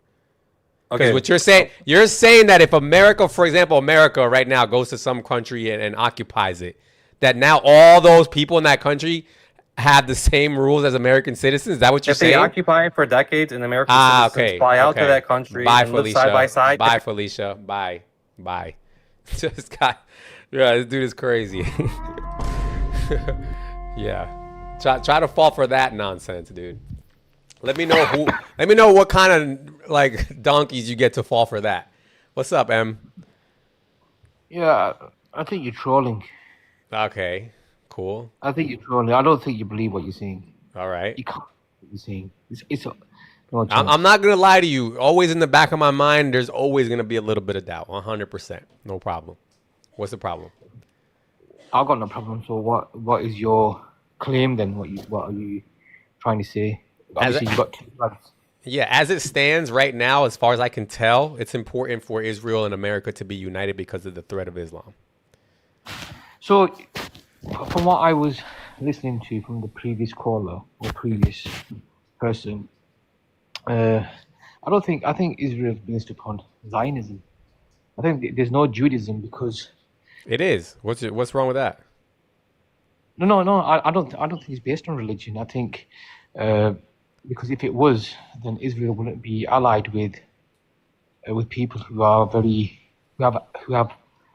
very anti-Semitic views. I think wasn't Benjamin Netanyahu with is it the Hungarian leader who was basically had Nazi views. So I don't think he cares whether you're Jewish, Christian, Muslim. If you're pro-Israel, then I think it's all about the nation first. Wait, M, are you against what I'm saying, or are you with what I'm saying? Against in what sense? I don't know in any sense, dude. I don't understand your claim. I don't know what you're trying. What are you trying? Okay, what I'm saying is that I believe that it's important for Israel and America to be united because of the threat of Islam. That's what I'm saying. The threat of Islam. Yes. So you're saying that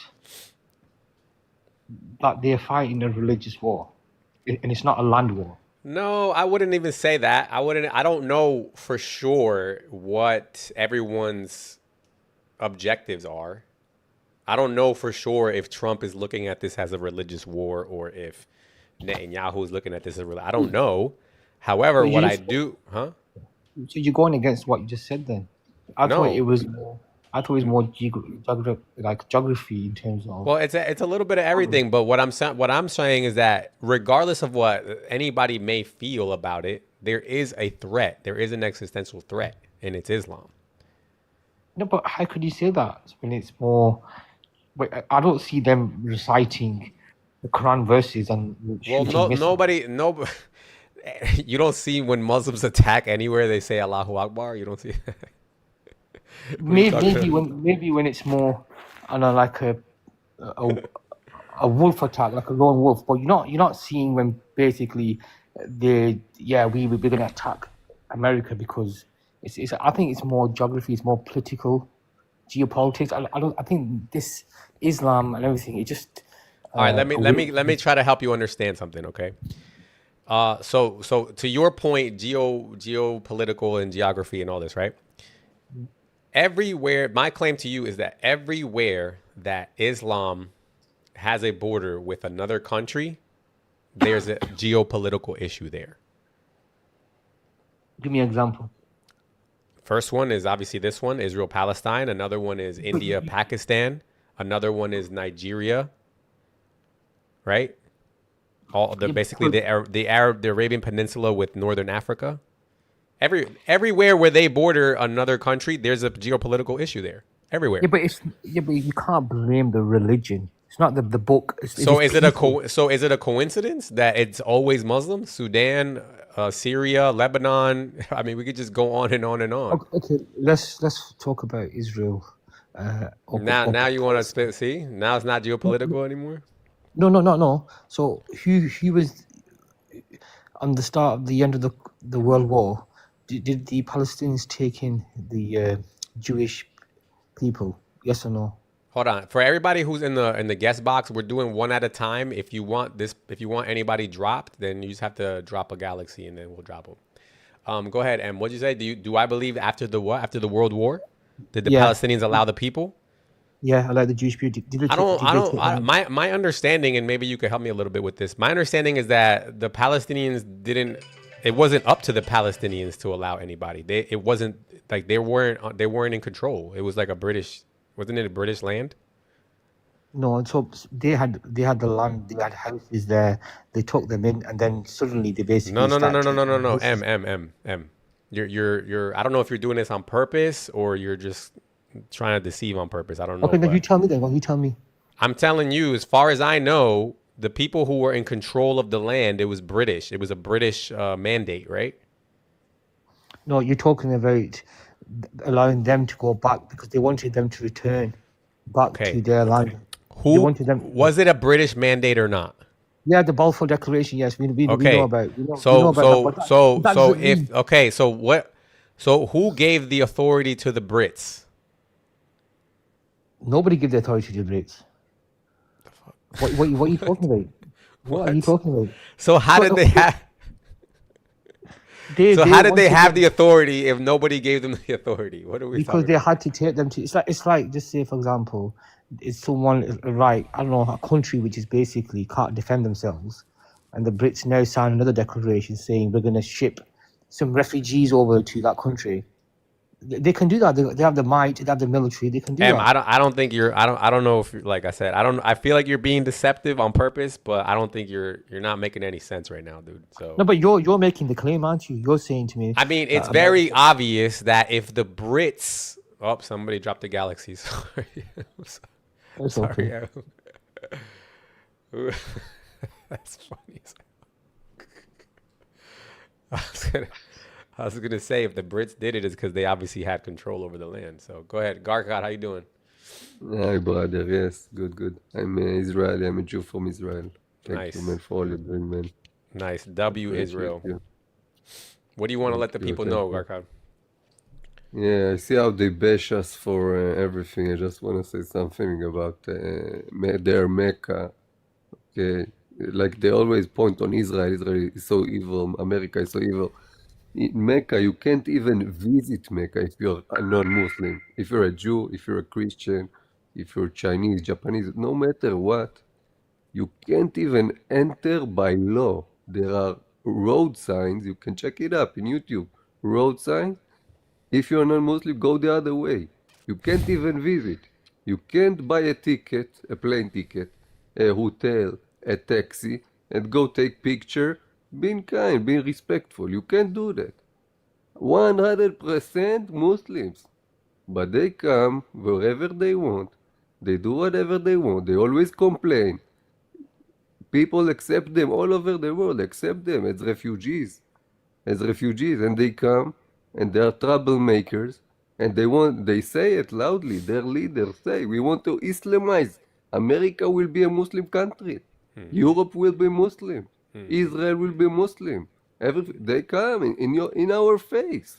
But we can't go to their places even to visit. Even to visit. This is how it's amazing. Now I so appreciate you so much because you are knowledgeable and you say the truth as it is, and you are not afraid, and I can see it in you, man. I appreciate you so much. Thank you, Garkot. Garkot, are you there in Israel? Yes. You're there. Can you talk a little bit about the Muslim controlled area? Are you guys allowed to go there? Why you mean in Judea and Samaria, in the so-called West Bank, you mean? No, in the inside of Jerusalem, in Al-Aqsa. In Al-Aqsa Mosque? No, actually, there was someone from the UK. He visited the Jerusalem, or he visited Israel.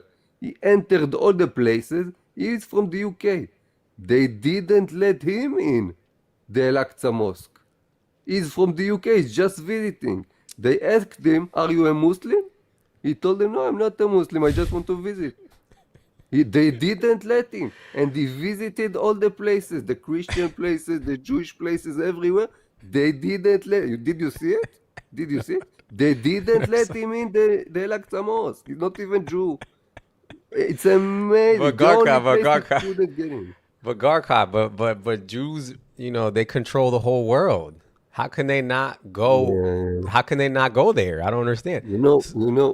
Those people say that you are Israel first, right? But they are Israel first. They blame us first. They blame us first for everything. They wake up in the morning, before they brush their teeth, they blame us. They wake up and they think about Israel first. Before they drink their coffee, they blame us first. But just so I get this so everybody understand, there's a piece of land, right, Garkot, in Jerusalem, which you're not allowed to go in there. Yeah. And you're Jewish, and you're an Israeli citizen. Yeah. And Jews run the world, but there's a piece of land inside of Jerusalem, in your capital. That's your capital, right? Yeah. That is controlled by Muslims. Yeah. Man, you guys are so powerful, man. Oh, that's terrible. Anything else you want to tell the people, Garkot? No, thank you, man. Thank you for what you're doing, man. I appreciate you, man. Thank you too, man. Take care of us. Bye. All right, we got Chicago Palestini in the building. Finally, we got a Palestinian here, an actual Palestinian. W Palestine. What's up, Chicago? That's kind of quick question. Who denies the Jews from entering Al-Aqsa? I don't know. The what do you guys call it? I forgot the name. It's a Jordanian organization, right? Not the Waqf. Another guess. It's not the Waqf? Who else could it be? I don't. As far as I know, that's the only. Who holds the pews in Israel? The Israelis, I'm guessing, right? Do you think? Hold on. You actually think like it's the Palestinian Authority, like has guns and like denies Israeli citizens from entering Al-Aqsa? No, obviously not. Obviously, as far as I know, logically, who would it be? Wait. Okay, Chicago. I think you're being silly right now. So obviously, no, I'm dead ass serious. What are you trying Who to? actually, like, who asks people, hey, recite Al-Fatiha for me? Do you think I it's don't a know. Palestinian guy? I don't know. It's Israeli cops. Okay, no problem. Now, Chicago, can Okay, you? so I'll don't grant. make I'll it grant. seem like the I Muslims are like. no problem with Chicago. No, Chicago, This is no fucking problem. hilarious. No problem, Chicago. But if you're being honest, why are the Chicago cops doing that? I mean, Chicago cops. Why are the cops doing that in Israel? In Israel, Chicago cops do similar things. why are the cops in Israel doing that? Because they know the Israeli Jews are like extremely radical and like they Oh, don't. come on, bro. Come Well, on. they have attacked mosques in the past. No, they have to enforce the rules set by the WAF. That's how it normally works. Come on, come on, Chicago. Don't be. They have because Israeli Jews have committed massacres in mosques before. Oh my God. Anything else, Chicago? Is there anything else you want to add to the Oh, conversation? there's so many things. Like it's What else? interesting. What else? The whole thing about Israel being a democracy is also laughable. Israel is Why? basically Why is a that fascist laughable? like. Because if you're given rights to only like half of your citizens, doesn't make you a democracy. But Palestinians are not Israeli citizens. Israel controls them, No. How? controls every aspect of their life. How? Because they Even currently the have. taxes they pay is collected by Israel. You know that? No, it isn't. So how? Wait. So are you Yes. saying they control them because there's currently a military operation in there? Is that why? No. Historically, throughout the decades. Brother, okay. Let me ask you. Did you know, for example, the last time that I saw Trump inside of Israel, he did a speech there, and he was asking the Israeli government to pardon Bibi Netanyahu. Did you ever What see is it? that? Anything? Yeah, but what does that have to do with anything? Because if Israel was some sort of I don't know what did you call them earlier? I forgot what you called them. This Dictatorship. is like so you have a PA in the West Bank that is like supposedly Terry, the I government. saw Terry. Hold on, let me address Terry in his comments. Terry, I saw the actual speech. I don't have to believe Trump. I saw him, and he was talking to I guess the Israeli parliament or whatever, and he was asking them to pardon Bibi Netanyahu because they were going to actually put him on trial. Miriam Adelson was there, and he said, "Oh, she gave me so much money." I don't know. But my point is, if Trump has to go there and beg for Netanyahu to get a pardon, then that shows you that if he could be put under trial, then State of clearly, law huh? makes it a state of democracy and law. Yeah, that it's a state of democracy and law. Exactly. Yeah, but not 100%. for the Palestinians though. No, okay, let's talk about that. Are the Palestinians Israeli citizens? No, No. no. So why would they? Huh? Why would okay? It's not like it's a sub. Again, we go back to the same question: is the West Bank part of Israel or not? Is it a No. country or not? No. It's not. Hold on. So why are they Why do occupying? they have this debate about one state solution, two state solution? Because it's not. It's currently not. They're not together. That's why. So why Did the Palestinians ever agree to become part of Israel? Did they agree to the one state solution? Did they agree to be occupied?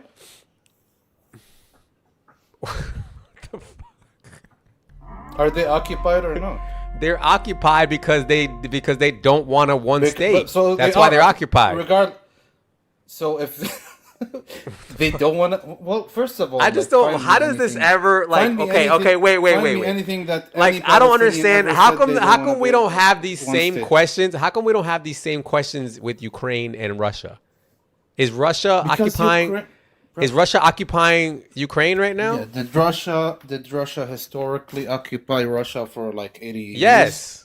Yes. 80-year entirety of Ukraine? Yeah. It used to be a Soviet country, no? Oh, come on. Like, get out of here, dude. The Soviet country. What? Bro, there's Ukraine. there's the Ukraine. West You don't Bank. think Ukraine was a part of the Soviet Union? That's not what I'm saying. That's Then not, what are you that's not saying? a thing telling me, oh, you're saying, oh, it used to be part. Yeah, a million countries used to be part of the Soviet Union. Who cares? So what's your They all got point? their independence. Okay, but why do you think That's Russia's not there? comparable. Russia is there It's right not now comparable. because it is comparable. Literally, Putin said that he wants to restore the Russia, former glory of the Soviet Union. Russia currently like Yes, they're currently occupying parts of Ukraine. So sure. now, Is according to you, this just Russia needs to happen longer or something. What are you getting no, at? no, hold on. Is Russia So if this currently happens like for 10 years, then bro, it'll be an apartheid state, right? no. Then Is what are you talking Russia about? currently moving? Is Russia moving its citizens in the areas it occupies and have separate rules for their Israel's not citizens doing than the that Russians? either. Israel's not doing that either. What? What? Are you sure? Yes, I'm 100% sure. If you're Not talking not in about the the West Bank and if Area C. if you're talking about the settlers, nobody's Mm-hmm. moving them there. They move themselves there. This is like Hold, the biggest. hold on a second. Hold This on a is second. like Hold on. I have a funny genuine wait. I have a gaslighting. wait. I have a genuine This is question. funny. No, I have a genuine question about that because if I was an Israeli citizen, I wouldn't want to live there on the border of Gaza and Israel. Because they're cycles. Because they want to harm So themselves. is Israel forcing them or are those people psychos? Nobody's forced. Huh? Nobody's. Dude, who said they're forcing them? There's Why would cycles from Brooklyn. Hold on. There's cycles from Brooklyn and like Peru and whatever elsewhere. They move their kids from those areas to the West Bank, like on top of hills, in like people's land. I'm gonna tell you this, Chicago, because I'm gonna tell you this. Look, I'm gonna tell you. I heard you. I get And they your point. complain. And they I got you. actually I got attack you. those areas. I got They you, Chicago. steal- Look, they steal water from what I'm the- gonna from say to you is this. What I'm gonna say town to down the you. road. Yes. What I'm gonna say to you is this. When it comes to the settler situation, anybody who's listening about this, please look into because the settler situation is not just one scenario. There's so many different scenarios that are tied to this whole settler thing. Okay, there's different reasons why people move into different parts and whatever. It's They're all moving disputed.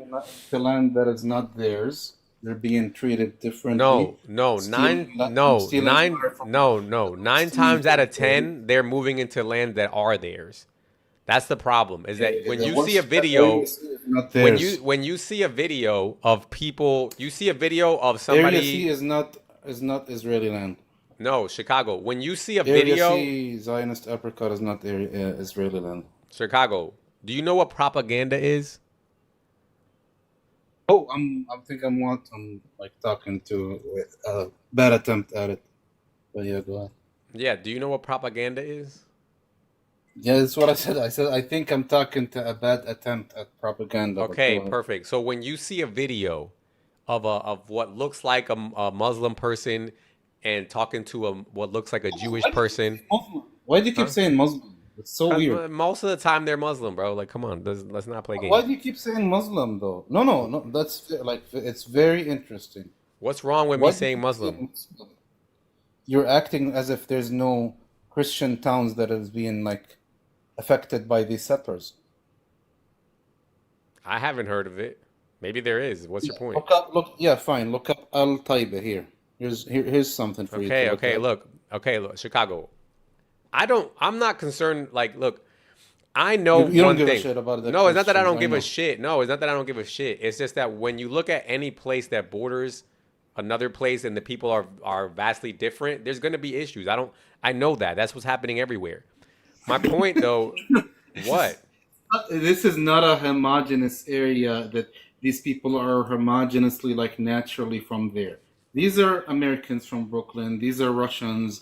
These are like Polish. These are like I don't know some like people from India. I've heard like really enough. Chicago, okay, Chicago. All right, Chicago. Wreak It's the havoc. same thing how Mecca has a rule No, no. that if you're a Muslim from Brooklyn, you're allowed to go to Mecca, right? But if you're a Jew from Brooklyn, Mecca- you're not allowed to go there, Mecca right? doesn't have a rule from people that are indigenous to Mecca that they're not allowed to use their homes. Mecca doesn't have a rule to give out land from people like a certain group that is indigenous to Mecca. All right, let's talk about why they have that rule. Do you know why they have that rule? You're gonna tell me the attacks and blah blah blah. No, I'm not gonna tell you that. What- Why do you what think is they it? have? No, why do you think they have that rule? You think they just pulled because that out they're of a their colonial asshole? state. Huh? Yeah, no, I because it's a Zionist project is like Yes. about 150 years old. Well, what I'm They talked talking. about it in the 1800s. Like, Okay, it's but not nothing new. why? Okay, that is a Zionist rule, yes, but why are they Zionists?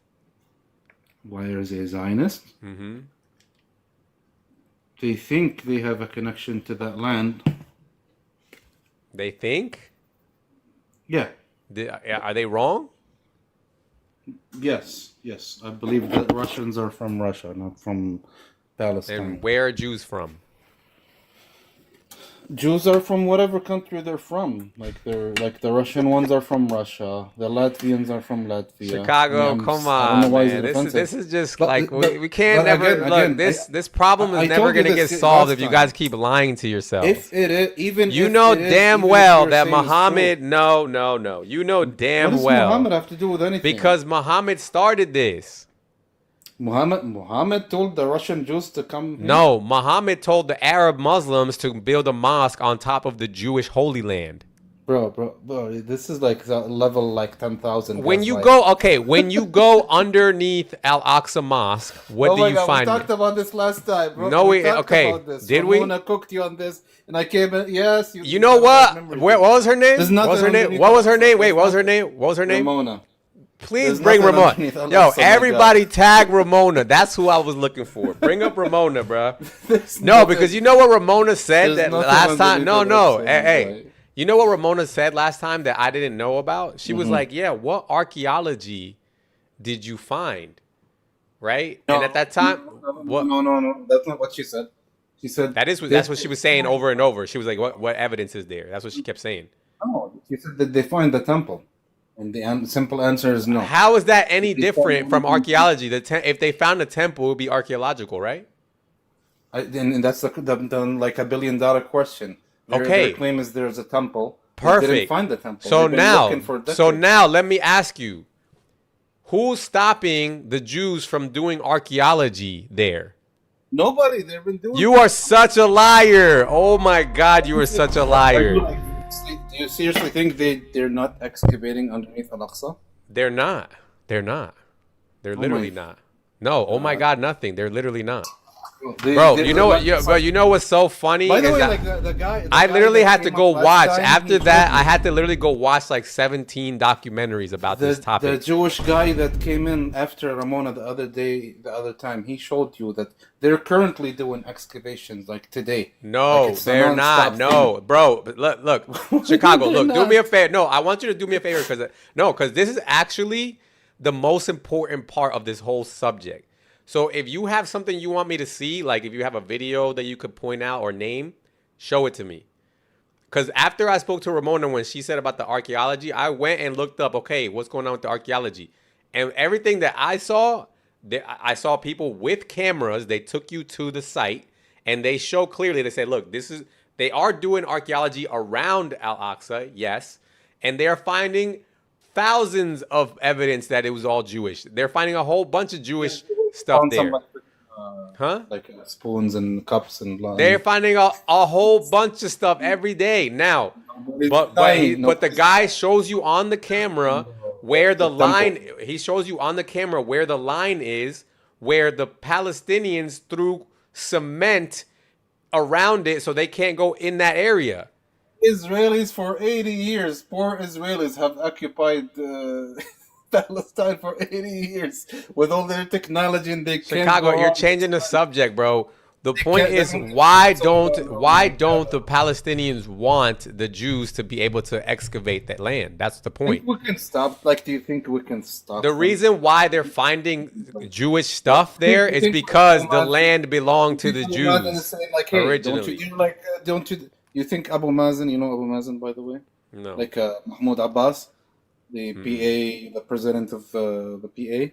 You think he's like going to Netanyahu? Don't you dare you think you have any authority? Bro, the Palestinian the October 7th attack was exactly because of this. Dude, that's like on the bingo card, how you had to bring it up. Oh my God, bro, you're bringing it up. You asked me, is anybody threatening Netanyahu? Yes, Hamas is. Oh no, I'm saying if is anybody like you said that the Israelis can't excavate They much can't, because literally majority. when they try to do anything, Actually when they stop try to do them. anything, they get Hamas attacked. Hamas literally named October 7th Al-Aqsa, the storm Al-Aqsa. And they said in their whatever, in their story or whatever, it Why do you says, think that we is? did this because we wanted to stop the Jewification of the Al-Aqsa Mosque. Why do you think? Why do you think they did that? Oh, so now there is a group of people threatening Bibi, right? No, no. Oh my God, dude.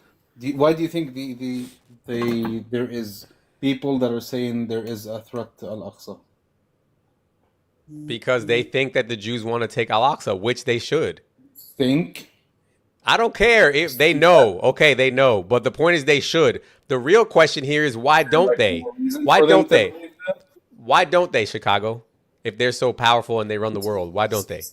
It's not like a matter of like why don't they or what the matter of fact the reality is that they actually do control who goes in and out of Al-Aqsa. They can like All actually right, close it Chicago. All completely right, all like they right, just all did. right, all right, all Like right. they I'm just done. did I'm with done. I'm Al-Aqsa done. and the Yeah, church yeah. too. So they just want to have a Muslim building in their capital, right?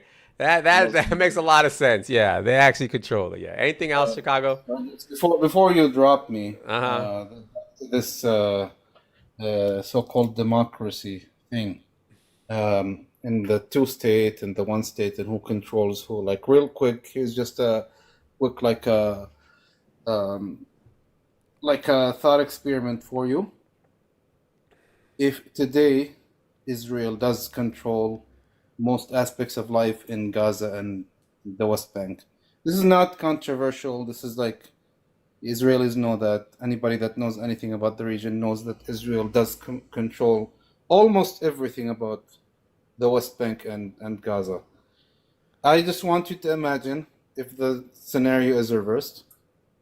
If Muslims that I know you hate, and like I know you're getting triggered a little bit, if Muslims are actually in I don't hate Israel Muslims. proper, right? Uh huh. Just imagine if Muslims control Israel proper, and there is indigenous Jews, by the way, in the West Bank, so it's the exact opposite, and Gaza, and the Muslims came in and they occupied that land, and they not only that, they keep bringing people from like Saudi Arabia to those areas Chicago, get to inside. your goddamn point, dude. What the fuck? Stop, Keep stop. adding stuff. It's like this is a hypothetical, just like a Uh crazy huh. hypothetical, What? you know. What? So the Muslims keep bringing other Muslims from Saudi Arabia to the West Bank, to the holy sites, to the areas where the indigenous Jews are from. And not only that, they actually All right, do Chicago. All right, goodbye, bro. occupation. Goodbye. And not only that, and not only that, and not only that, and they're like, get to your damn boy, bro. Terry, what's up, Terry? Yo, what's happening? What's good, man? Okay, so can you explain a scenario to me? If I was to convert as a Jewish person, would I be able to go into Israel as a settler on a Palestinian person's house next week? No, you wouldn't, Okay, why not? because the government of Israel controls, or they have protections for certain areas where you're not allowed to go, even as an Israeli citizen. As a settler, As but a I've settler. got right as now that I'm a converted Jewish person. So do I not have a right as a settler? No, not anywhere you want. You can go to maybe Okay. certain areas like Area C or something like that, but you can't go anywhere you Okay. want. So let's say Area C. So then that means as a Jewish person, I have absolutely no heritage, no nothing as a Jewish person. But because I've converted, I've got a right to go and settle in Area C, as you're saying, yeah? Maybe, yeah. What's your point? The point is that the people that have come from Poland, Ukraine, Milowski, Milowski, the Netanyahu geezer. So, all of them people that have come from Europe, what rights have they got on that land then?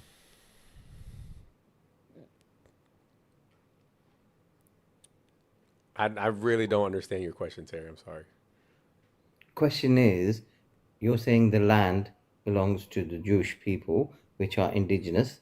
They're fine, no problems at all. So the ones that are coming from all over the world, from European countries, other countries, what right do they have on that land? If they fall under the rule of the law that Israel currently has, then that's their right. What do you mean? I don't know. Now the question that I have, maybe you know better than me because I don't actually know this. Could any convert just go, or do you actually have to have Jewish blood? That's where it comes into. But I've converted now. I've become a Jewish person. I know, Terry. I'm asking you. Which one is it? I've paid my shekels.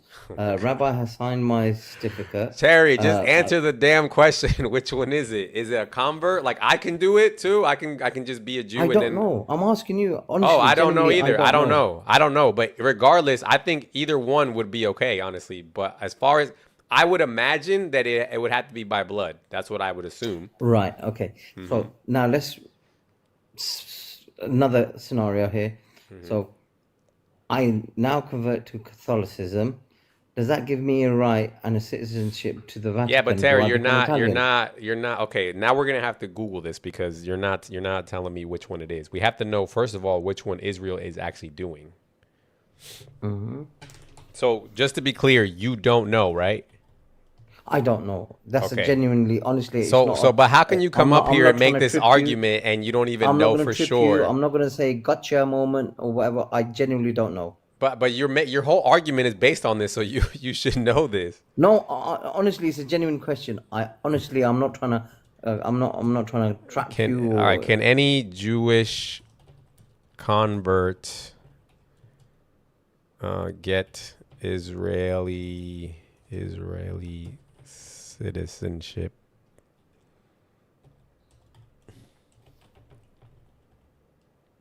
without blood parents? Says a person who converts to Judaism with no Jewish biological parents can qualify for Israeli citizenship under law of return. Okay. Yeah. Okay. Cool. I was expecting that. I genuinely didn't know, but I was expecting that as the answer. So then I'd flip that again and say, if I was to convert, if you can put that in there to Catholicism, would that give me an Italian citizenship straight away, or a citizenship in the Vatican City? I bet you that would be a bit of a different answer to that, wouldn't it? Okay, so Terry, I just want to understand something for you. You're just if I'm gonna grant you that hypotheticals, yeah, I'm granting you that this is happening. Not the settler part, because you're definitely wrong about that part. They can have Jewish citizenship and they can settle. I'm guessing anywhere where it is currently legal to settle, which does not include any Palestinian land. Yeah, that's this current moment. Yes, as we're reading it now. So in historical reasons, they have settled on Palestinian land, haven't they? Historically, sure, you could make that argument historically, yeah. But then we would have to argue. Wait, Terry. But then we would have to argue what is Palestinian land. But keep going. The land that has been taken over by the settlers. So land. The British land. That had a farm there. The British land, Terry. The British land. Which British land? What, before the Balfour? Sure. The 1912. Mm-hmm. Or the Roman land. Palestinians there before the British came, wasn't there? So this is a British land or a Roman land? Are we going into Levantine times, or what are we talking about? Any time, bro. Palestine got taken over many times. Which one are we talking about? It doesn't matter. It's still It the does land matter that. because you only want to Because you're the one select. who said bloodline. No, you No, want you're to the one have who mentioned bloodline. selective So there was outrage. no Palestinian bloodline? You want to have selective outrage, Terry, towards the Jews, right? No, But no, you no, no, know no, no, no, damn no. well, you know No, damn no, no, no, no, well, you no. know. Hold on, Terry. You know We're not damn being well. fair here now. Okay. We're not being fair here You know now. damn well that the Brits gave that to the Jews. Okay, so if you want to be mad at somebody, be mad at the Brits. Go to Okay, the Brits and go fight them. let's be bad at the Brits because I'm from here, so let me be mad at them. That's not a problem. You're in England right now. Yeah, sure. You better be It's careful. You're not allowed to talk like that over there. of course we are. Okay. You know the way you lot have been getting the that if we say anything we're gonna get arrested and that. Yeah, it's only if we're inciting hatred. I'm not inciting hatred. I'm asking genuine questions here. Okay. All right. Be careful though. Keep going. Keep No, no, going. no. Seriously, I'm very careful. Nobody in my circle, anybody that I know, has been arrested. It's that when you're making outrageous comments, inciting violence, and then you say, "Ooh, damn, There's I a made a difference mistake." between inciting hatred and inciting violence. It's two different things. Which was violence. Yeah, yeah. And Okay. that's why this particular person I has saw made the people get headlines. arrested for just saying like fuck Peace-Stein or something like that. I've seen that. So, but anyway, we're getting off topic. Go ahead, Terry. Go ahead. Yeah. So genuinely, honestly, the question was, I bet you the same thing would not be afforded to me if I converted to Catholicism. I agree with I you. had What's your no point? blood ties. I agree So with you. why? You're saying why you should be angry or have this anger for the British. I'm just saying, so they can make that claim, the Jewish person, but the Palestinian can't. Yes. So What's wrong? Yes, Terry. Okay. Okay. bloodline only Look. goes So historically to the yeah. Jewish So what and I'm not the saying to you, Palestinian? look, if the Brits decided to give the land to the Jews, and the Jews decided to make a law where they're saying in part of their country that anybody who converts to Judaism could be a citizen, what's the problem with that? But then you mentioned bloodline yourself, didn't you? I know this law that you looked at doesn't mention that, but then you were saying historically bloodline. So if we go all the way back When to the did I land of say Judea, that? When did I say to that? no, you did mention bloodline No, before I you looked it didn't. up. Terry, No, you Terry. did. No, Terry, Scary, no, I you did. didn't. I said No, that I would no. assume And that then we that would both looked be it up. that would Then be you I looked would it up on assume that Google. that would be part of it, but if it's not, I don't Yeah. still That's don't. what I'm saying. So okay. So let me rephrase that. The assumption was that from your side, you thought or made the assumption that there had to be something connected with bloodline for the Jewish part. But Yes? that's not part of my argument though, Terry. I No, only but thought that is about that part of when you my brought it up argument. just now. I don't if That it's is not, my I don't care. That's irrelevant to me. okay. Because So let's the only say the only it thing in probably was. question the only thing in Why did you question no, assume so? because it seems like that would be the logical thing to do. Because That if would you look be it up, you're right. or You're that would be absolutely the right. conservative. That would be the conservative. You are actually right. Mhm. If you look it up historically, you are actually right. You are not wrong. Historically, now the laws have changed. They evolve, don't they? Laws and they change. Terry, but like, Historically, can we be serious though? Like, there's nobody converting to Judaism, bro. that's what I'm saying. That's another point. Why would anybody want to do that? But I'm asking hypotheticals. So it's meaning that there's one rule for one and one rule for the other. So then Terry, we have to be mad at the relax. British. We have Terry, to be mad at relax. that. Terry, relax. Terry, look, I get it. And what you're saying is that there's certain laws that are not fair. Whoop-de-doo. Okay, no problem. I get that. But really, this is not really about that. Okay? This is not really about that. That's Because probably one of the reasons that they were a sure. bit peed off, aren't they? Maybe it's one of the Yeah. reasons, whatever. No problem. I get that. But my point is this, though. At this point in time, I'm seeing a group of people who have decided for whatever reason that they want the Al-Aqsa Mosque. So we wouldn't even be having this conversation if it was just a settler here and there or whatever. The only reason this conversation is happening today is because of October 7th, right? Let's be honest, it's way before that. Come on, be No, honest no, with no, yourself. no. Look, It's the Great Israel if we Project. no, but if we want to It's the do Great that, Israel Project. It's the if we Hannibal want to do that, Directive. Terry, if we want to do Come that, on, then we can go let's not to. kid ourselves. Come on, come on, come on, come on, come on. You're a I very just smart man. Terry, when I said a settler, that's what I was talking about. About it's been going on for hundreds of years. Yes, there's been issues, but nothing to this level. Mm-hmm. Right? And when I say the Al-Aqsa situation is because The first infidada, the Intifada. I can't say that word. I'm so sorry. So Hey, all of that was nothing compared to the October the 7th, no? I'm sure it was. I'm sure it was. But what I'm trying to explain to you is that what I think is interesting for me is that Hamas named their attack the Al-Aqsa Storm. Yes, they did. So to me, that makes it religious. Yeah, and the Hannibal Directive on the 6th of October, nobody mentions that. What was that? Can you clarify that? Oh my God. I probably Really? heard You of it, don't but know? just explain it. I probably did hear it. Just tell me again. Remind me. Oh, is that the one where they're? Oh, is that the? Oh, yeah. Are you talking about the one where they're allowed to? What was it? Like they blow up their own people or something for some stupid reason. I forgot what it was. Is that what you're talking about? That's the one. You're getting there. You're What's your getting there. point? What's your point?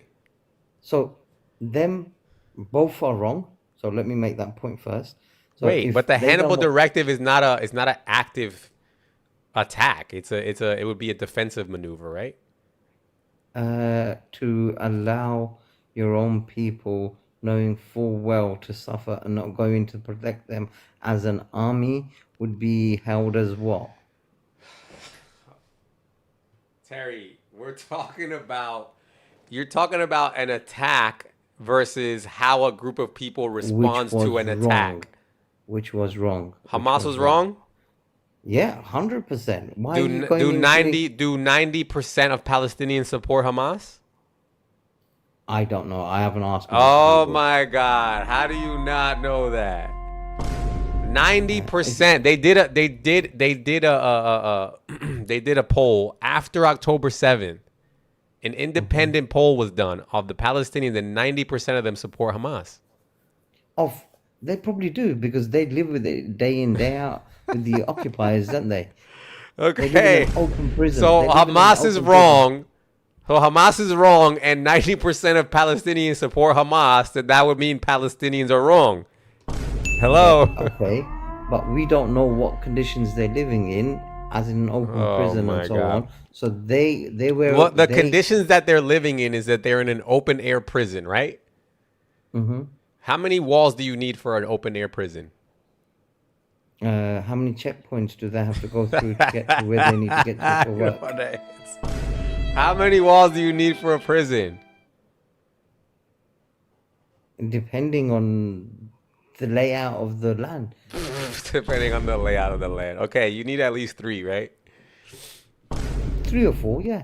3 or 4. Okay, so Israel makes up one of those walls. Are there any other countries? Okay. So they can walk in and out of Tel Aviv as they want, drive in and out. No checkpoints, no nothing, no this, no that, no buying goods, no sanctions, no nothing. No, I'm saying that Israel makes up one of the walls of the prison. I'm agreeing with you. Are there any other countries that make up the walls of the prison? Egypt, Ramallah, Jordan, Lebanon. Okay, yeah. why did Egypt stop them from Why did Egypt stop Palestinians from going to Egypt? They didn't want an overflow of refugees. Why? What did they ever allow it before? They couldn't cope with the amount that were going to come through. Jordan did. No. Egypt didn't. No, At Ramallah, Egypt didn't. No, you're wrong. You're wrong. There was a reason why the Egyptians closed the border. Okay, educate me, please. I must have missed that one. When they used to allow Palestinians into the country, they did the same thing that they're doing to Israel now. They caused uprisings and they started doing attacks in Egypt. And Israel didn't do anything. Okay.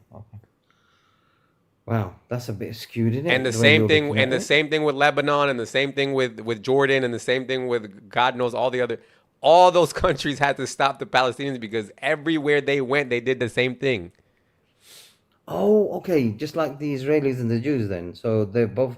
So now we can agree that they're both brothers then. Oh my God. Brothers from a different mother. They're both as bad as each other then. I don't know. That part you're gonna have to talk about it. I don't know, but it's just crazy That to would me. be a fair conclusion to Yeah, come to, but wouldn't like it? it's crazy to me because you can see that the Muslim world as a whole, they've already, what would you call it? They've had some sort of reformation. Like Saudi Arabia, right, is part of the what do they call them? The Abraham Accords, and God knows what other Muslim countries Yeah. have signed on. It's because they're realizing that in order to exist in this new modern world, we have to kind of give some concessions to our religions. A bit more secular, yeah. Bit more secular. Everyone's doing that except for the Palestinians. Because they're the ones that have got the most occupying force. They can't. Do you not know that they? Wait, hold on. User is saying Saudi's not part of the Abraham Accords. I thought they were. No, I don't think they were. That was in Norway, wasn't it?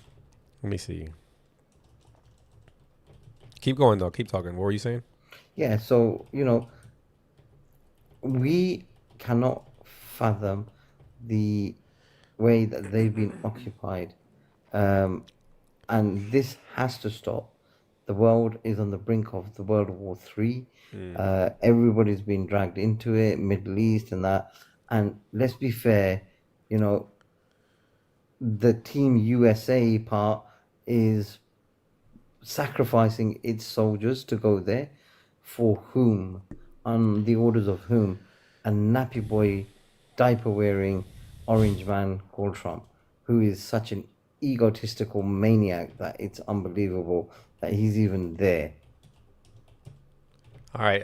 They put a galaxy to drop you, boss. I'm sorry. So I gotta drop you. Sorry, Terry. No worries. But Nice God talking bless. to you, bro. Thank you. You guys are not playing about those galaxies, bro. But yeah, so just to correct myself, and I'm going to bring user 8484 next. But to correct myself, Saudi's not part of the Abraham Accords. It's actually the UAE and Bahrain and Morocco and Kazakhstan. But I'm guessing some of those are still Muslim countries. So let's see here. All right, user 848484.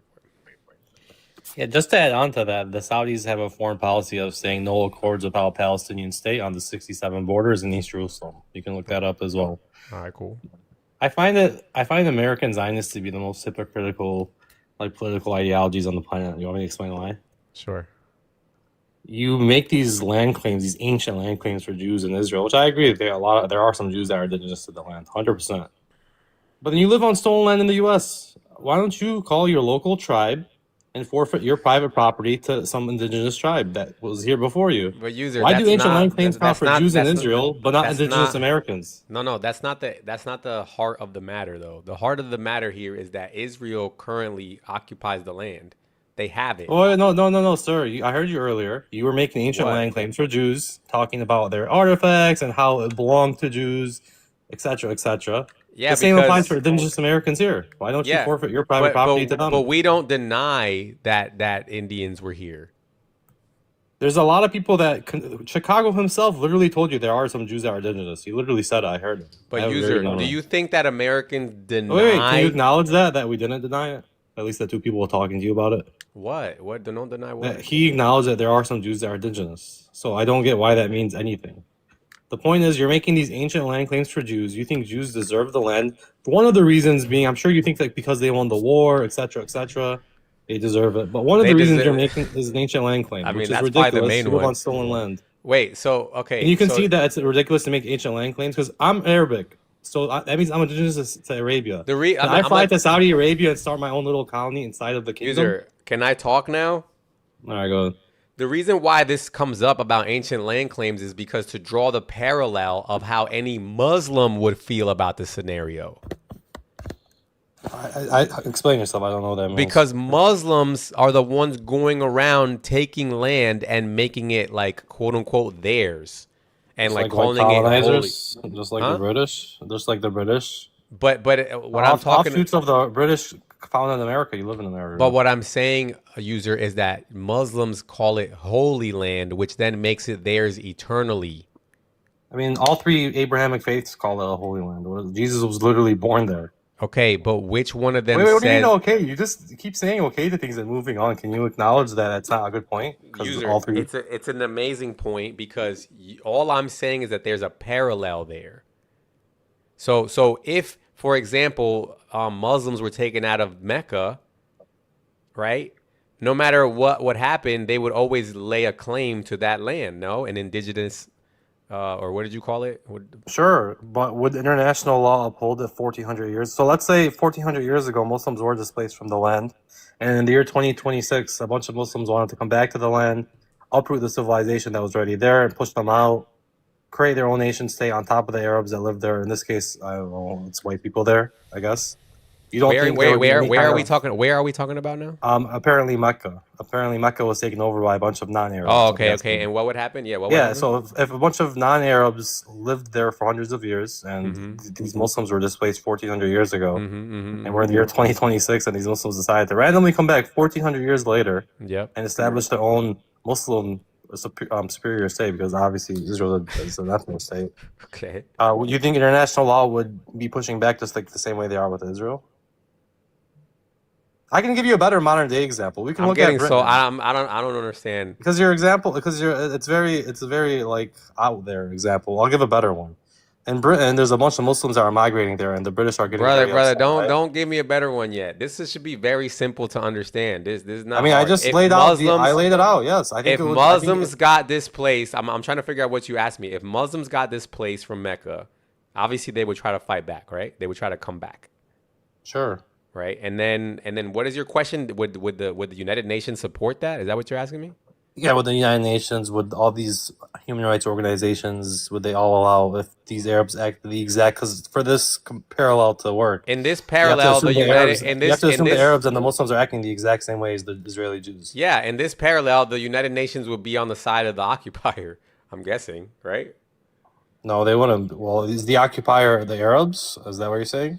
No, the occupier would be, let's say if America took over Mecca, they would be, I really don't know, because are you saying... This is what it boils down to. There's a statute of limitations on these things. You can't just come back... No, there's not. No, there's not. There is. No, there isn't. Then why do you live in the U.S.? Why don't you forfeit your private property? Then why did Hamas call their Operation Storm Al-Aqsa? Have you read whether like ammo was for Al-Aqsa flood? It was a prisoner swap.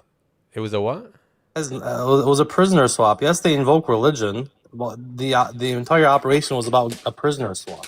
They also the part that I read said that they wanted to stop the Jewification of Al-Aqsa. Sure, that's their way of saying they want to end Jewish occupation of Al-Aqsa, the Holy Land, etc., etc. Okay, that's not really something to harp on. So would you argue? Why don't you? So why don't you argue? Why don't you argue statute of limitations with them? Let me ask you a question. If the Jews gave Hamas complete control of Al-Aqsa, would everything be over?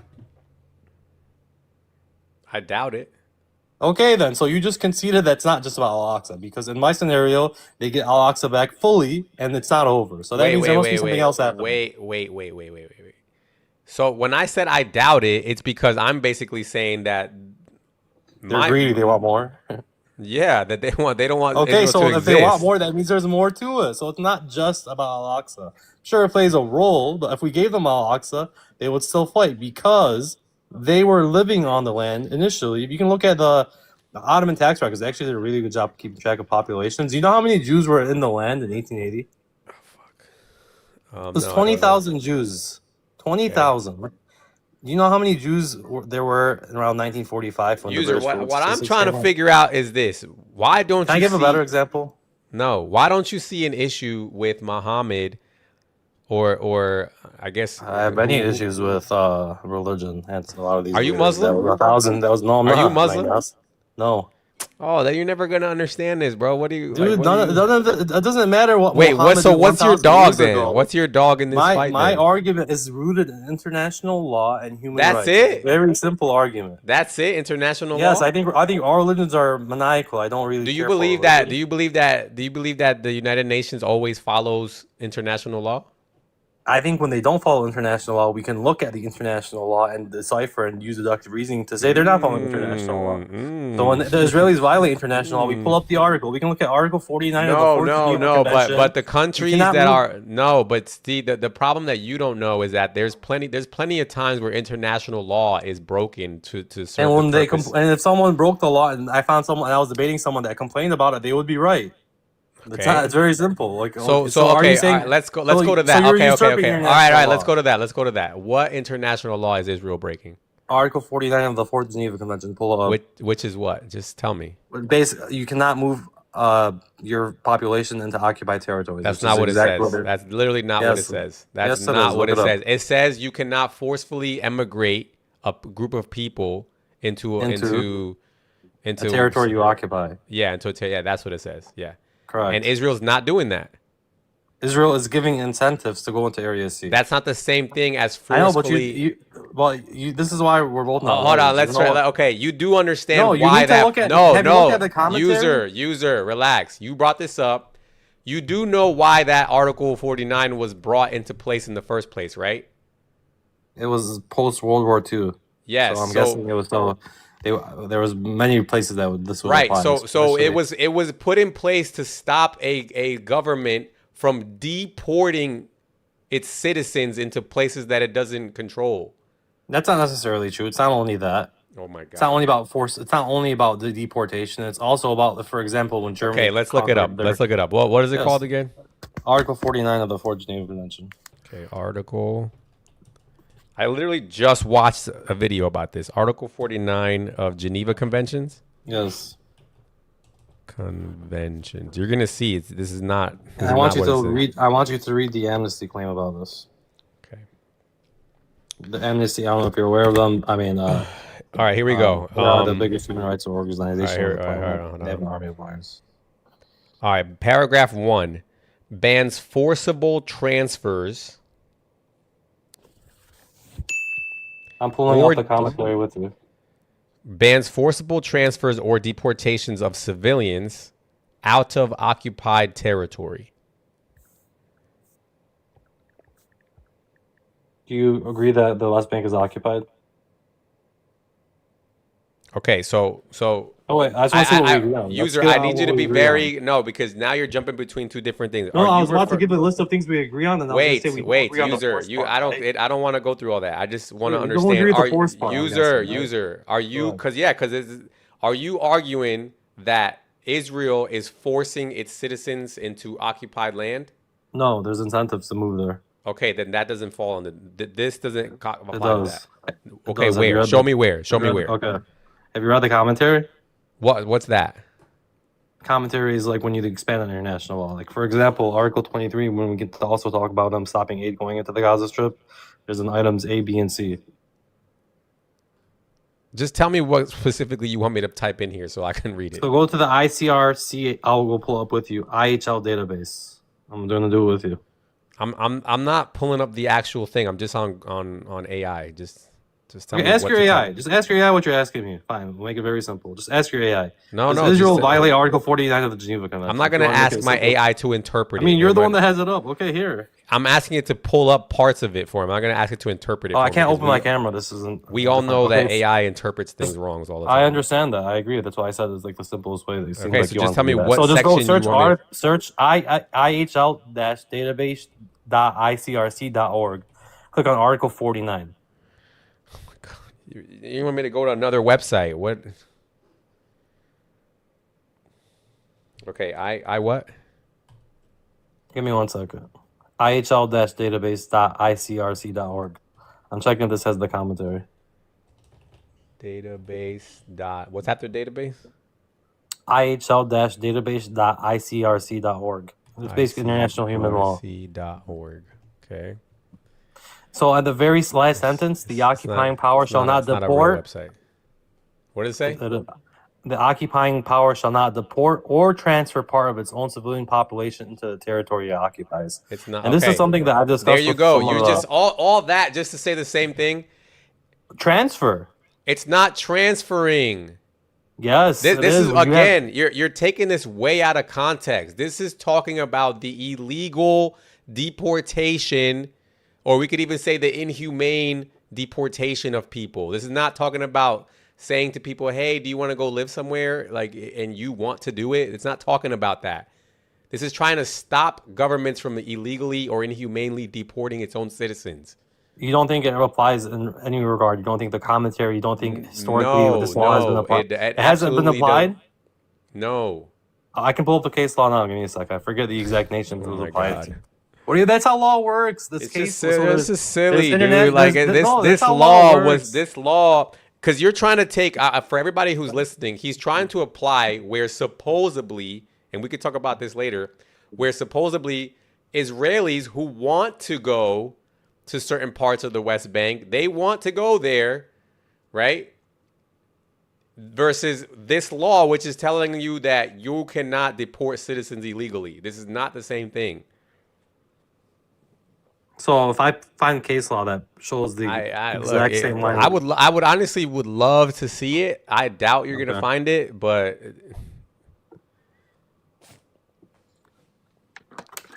was it Russia? Give me a second. I think it was the Soviets. I don't know, bro. But I mean, this is silly. Like, and then you're gonna have to show me what incentives Israel's giving, because I'd be curious to see that also. Oh, there's like grants that they give to a lot of these illegal settlements in Area C for living there. What are they granting? Grants as in money, as in financial. No, those are NGOs doing that. It's not the government. So in the database again, we did discuss that it was about World War II, right? So one of the things they mentioned in the commentary, which I want you to pull up. Mo, but brother, do you agree with me that it's NGOs that are supplying the money, not the actual government?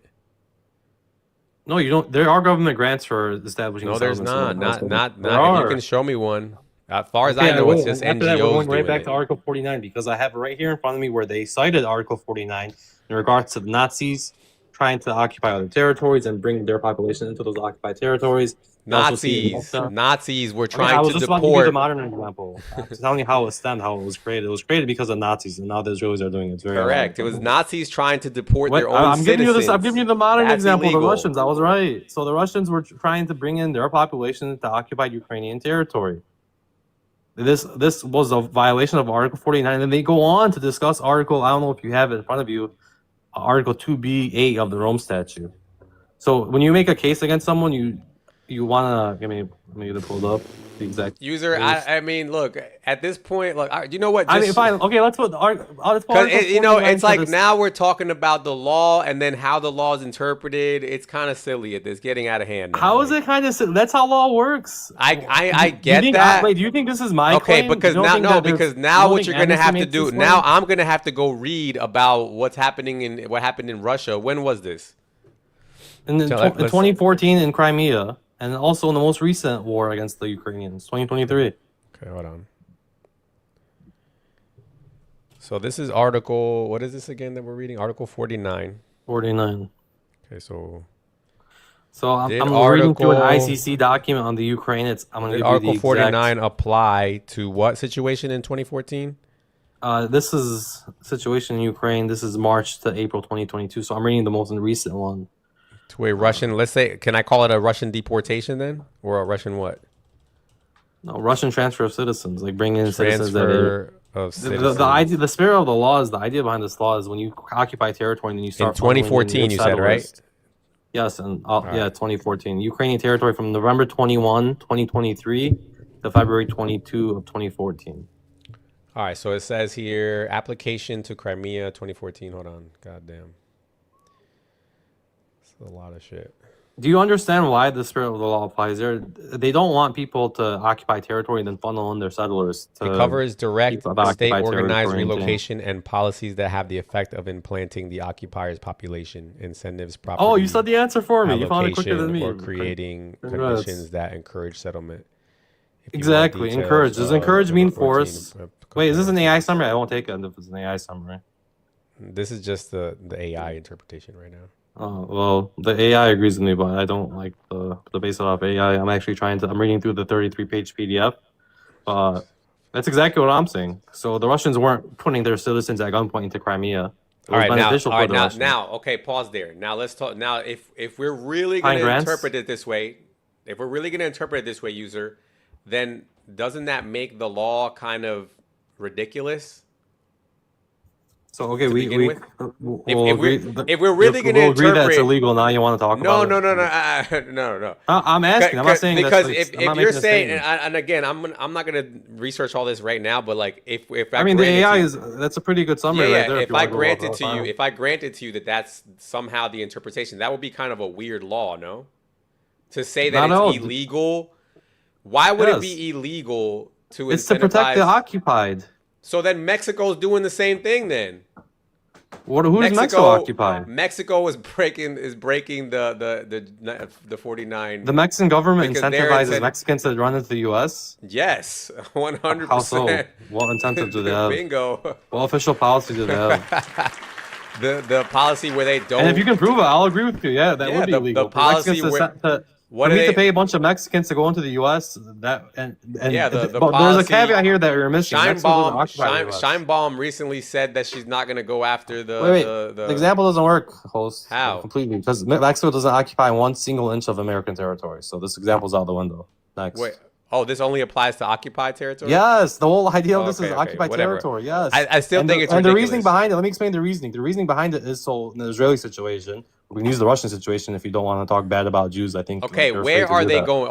Okay. Now let's talk about this for a second, because from what I my research showed that Israel actually will go if a settler goes to a place where they consider it illegal for a settler to go in somewhere in the West Bank or in Gaza or anywhere, they will go and knock it down themselves. There's only certain places where Israel allows settlers to go. Who makes up these rules? Because according to international law, nowhere in Area C is that supposed to be Israeli land. So if you're going by law, international law disagrees with you. International law, there's an advisory opinion put out by the ICJ in 2024 July. You can pull it up if you don't believe me. Yeah, so why are Advisory- they allowing? So if it was just some advisory sort of- opinion says that it's all occupied territory. It's all illegally occupied. Sure, but why? According so- to international law, it's not legal. But I Okay, guess you want user. to. Okay, but if it was just like evil, how you're making it sound, then they would just allow it everywhere. If they allow, so let's say they wanted to annex everything, which is something that they've talked about. They actually voted on it in the Knesset. Who's I'm not they? sure if you heard. Who's The they? Israeli Knesset. All of This is them? they voted on this in the Israeli Knesset. It was more of a symbolic vote. It hasn't been something that has been implemented across the entire West Bank. But they refuse to call it the West Bank. First off, they call it Judea and Samaria, which is Yeah, so like look funny. you see what Alfie is saying in the comment section, Area C is Israeli. Oslo no longer applies. Oslo No, was not meant to be Oslo, temporary. not Oslo, below Yes, that. Oslo is what gives Area C to Israel, quote unquote, gives. When Okay, it really sure. doesn't. It just gives them a power over occupation. So again, Okay, so because this is the so- thing is that these languages that you're using, we have to be precise, right? So you're making it sound as if West Bank is just one thing, but there's Area B, Area C, area. Okay, we'll talk whatever, about those. right? Let's tie our knot on the last Okay, conversation. so are you now saying then Wait, that we have to Area tie that on the C- last convo. I found it. Income tax benefits for settlement communities as of February 2026. Knesset press release says existing criteria already give tax benefits to 35 communities in Judea and Samaria. This is from the Knesset website. I'm really Okay, reading so it. that I'm Area translating C- English. This is in the West Bank, so of course it's going to be Area C. There's no Jews in Area B and A. Okay, so what's the problem? Wait, Area they C, occupy Area C. They do you already. agree? They occupy Area C. Do you agree? It's theirs. Do they occupy Area C? Yes or no? It's theirs. According to That's what? Israel. Oslo? I don't know according to what, but that's International part law of says Israel. it's not theirs. So we're this entire debate is hinged on Article 49, which is All international. right, human- user. All right, humanitarian law. is there anything else that you want to that you want to add? I want to say free the Palestinians, slaughter any invader of South Oh Lebanon. my Drive God, out the- dude! drive What out the heck dirty kind Israel- of shit? What in the hell? That's bananas, Alfie. Hey, good discussion. Right. Well, I was just going to say that if he wants to go by international law, and I don't know why this isn't discussed more, I'd love to know why the international law of uti possidetis juris does not apply. In other words, none of the West Bank is occupied because Israel has a claim to the entire lot. Bingo. I don't know. Honestly, I don't know any of these laws, but I'm assuming you're right. So And there's Uti, another. so there's fantastic. The best person that Do you explains it want the me to? best Do you is want me to hold on? He's trying to come back up. Do you want me to let him up and y'all can argue yeah, this yeah, out? sure, All right. Hold yeah, on. yeah.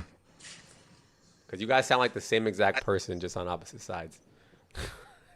So you think that UPJ grants all the territory between the Mediterranean and the Mediterranean Sea and the Jordan River to the Israelis, to the Zionists? Yes, yes, I do.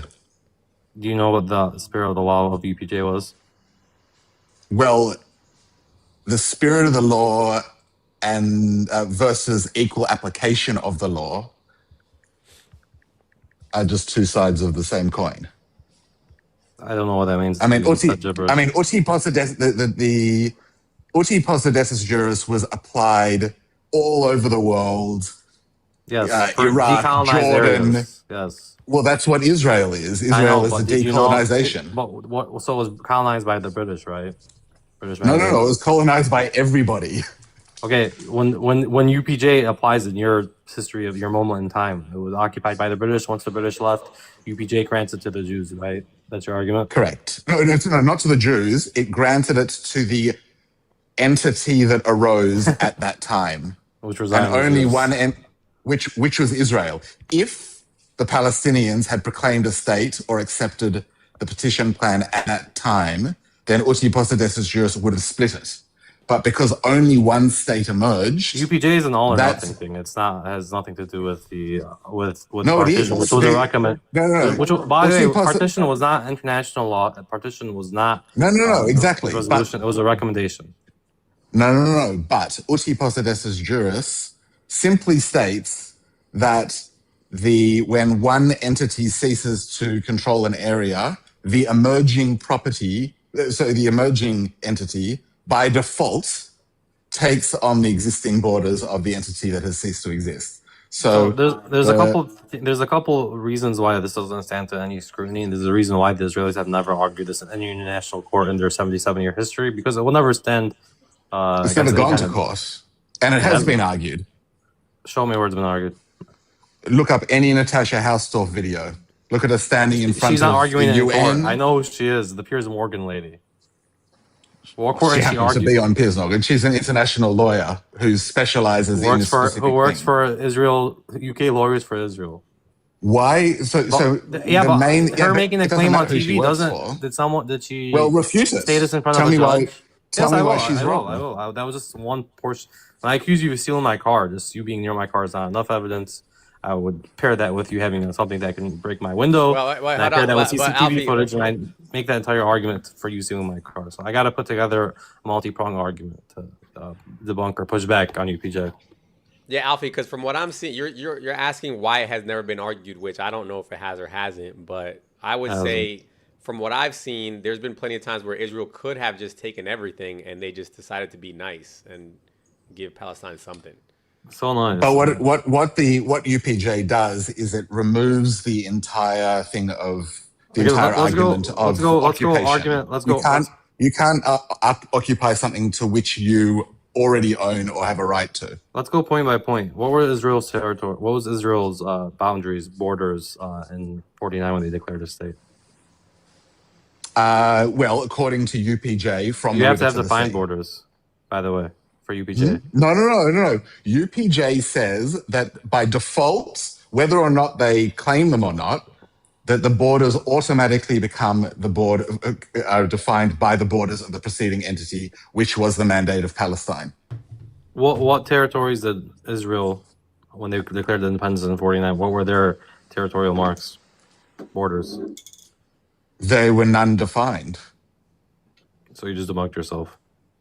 No. Because by default, they automatically become the Israel didn't claim any specific borders, but international law says by default they are the borders of the mandate Palestine. You can't retroactively declare UPJ. The reason I'm telling you this because UPJ is a snapshot in time. No. You can't retroactively go back. You can't retroactively go back and say, no, I changed my mind. I want to take it all. No. That's So the point. maybe And if you this took is it all no, at no, once wait, and wait then a second. established a No, territory. So their mistake was Maybe. not. So their mistake was not taking it all in the beginning. Then No, this is just my multi-pronged no. argument. So I no, can but go that's point by so point they in no, the because you're saying they yes. should have taken it all. No, I think they shouldn't have been there at all. I think But you're also they should have if declared Natasha a state around Hausdorff somewhere is that doesn't have enemies from every single corner of the if fucking landmass. if Natasha Hausdorff is correct, her claim is that UPJ applies whether or not it is declared. That it's by default and it just happens. And so whether or not Israel declared it or took it or did anything, when the British mandate ceased to exist, the borders of the new entity, by default, without any declaration, automatically become the borders of the You mandate. just debunked. What do you mean by? I don't like the word debunk. That doesn't apply here. But you just contradicted yourself. You said declare. No, I right? said they don't. I mean, sorry, they you said don't don't. need to Yeah, no, you declare. said don't declare, right? Right. Israelis did declare independence in '49. But they didn't 48. declare where their borders were. Exactly.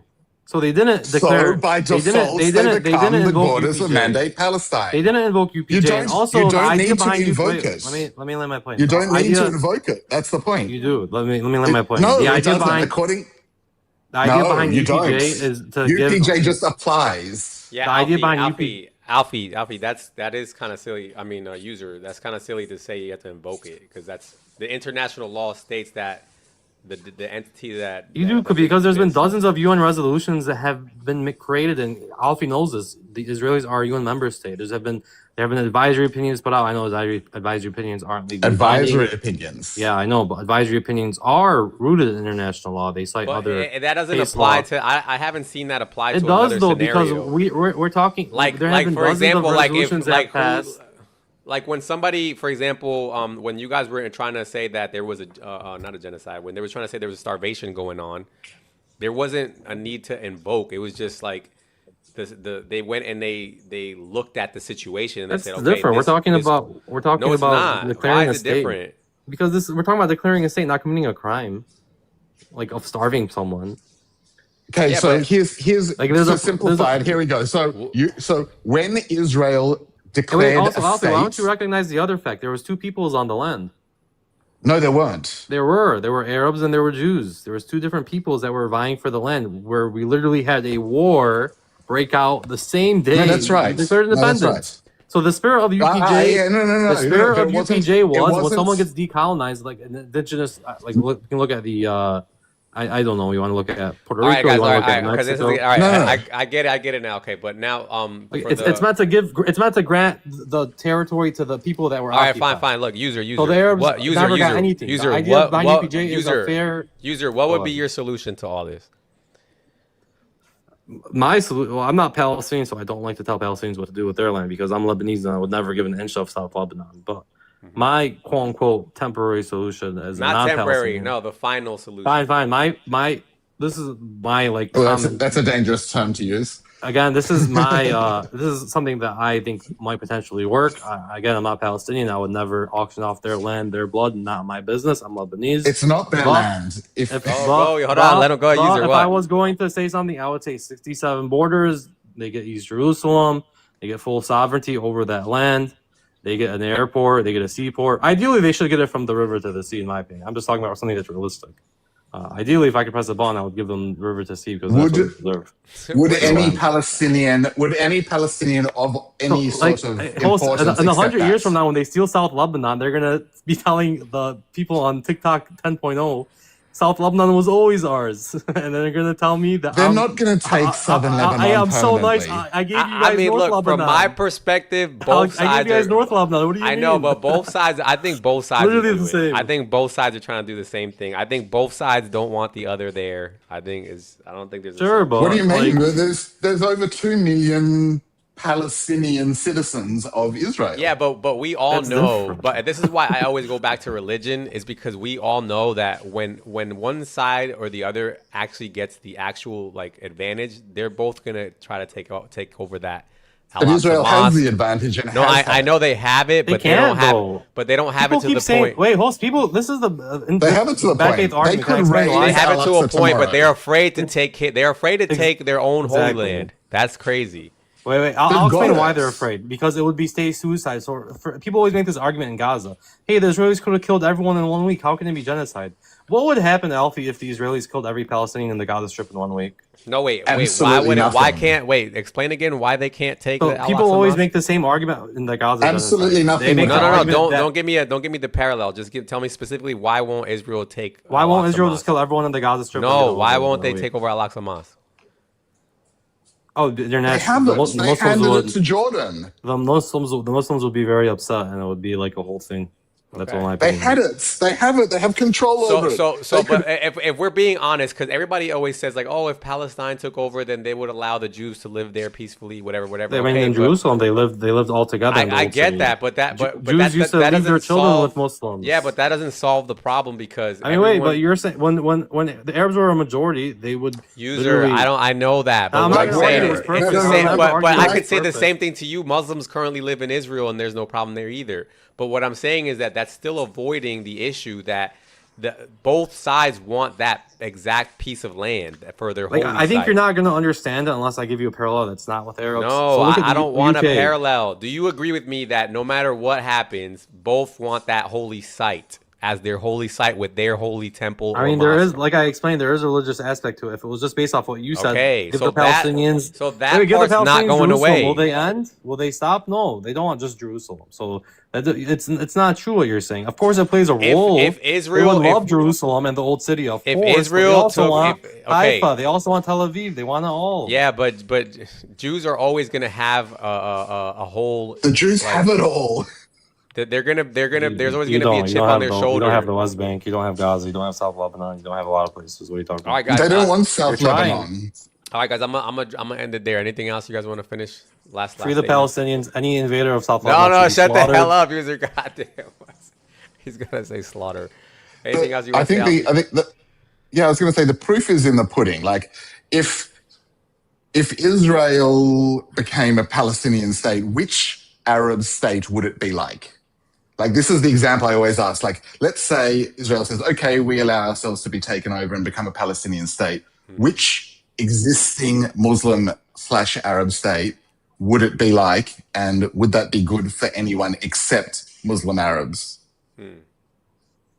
Israel's got the only growing Christian population in the Middle East. It's the only place where everybody, regardless of race or religion, is allowed to practice their culture and religion in the Middle East. So, well, Alfie, but just to be sure what you're saying, if it became a Palestinian state, what do you think would happen specifically? Would it be like Jordan? Would it be like Lebanon? Would it be like Iran? Would it be like Saudi Arabia? Which country would it be like, and what would life for anyone except Muslims be like? It would be like in those countries. Which other country would you want to live in as a non-Muslim at the moment? None of them. Oh, that's a good point actually. And what do they usually say to you when you say that? They don't. They just yell over the top of me and kick me off their boards. Because their argument is that it used to be peaceful between the groups. And what do you say? It used to be peaceful, but Jews were dhimmi. They were under Muslim law. Yeah, and they definitely would not have their holy site for sure, right?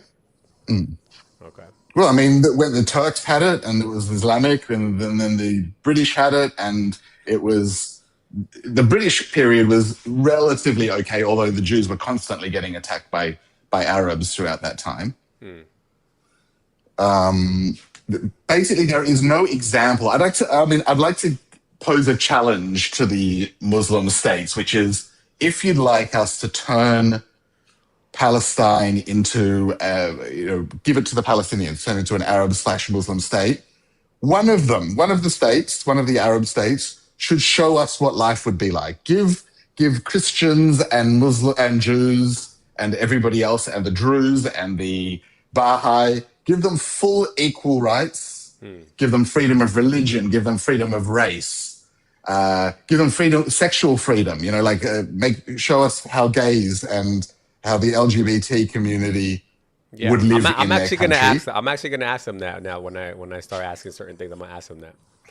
Yeah, But let me when go they ahead. can demonstrate that such a state can exist, then like it does in Israel, then I will be happy to discuss whether or not we can turn it into a multicultural into an Arab state. That's actually true. All right. All right, let me go on to the next person then, Alfie. I appreciate you. Thanks very Thank you. much. Bye. Take care. Bye. All right, guys, I got like a couple minutes left. I'm trying to wrap it. Yoni, what's up? We got like 15 people in the guest box, but what's up, Yoni? Yoni fell asleep. See, Sunshine. Hey, What's up, Sunshine? not much. I want to talk with the other guy, with the other user, because I'm Israeli, and half of the stuff that he say was a lie. Which part? But he's gone. Many parts.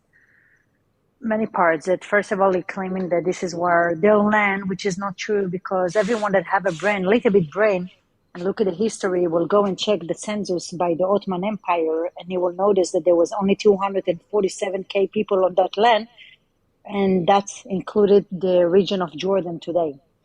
And if this war was about land, Jordan took 78% out of the land of Palestine in 1946, which is 2 years prior to Israel. It was given in the same way by the British mandate, and they don't have any problem with that. There is no such a thing as Jordanian people.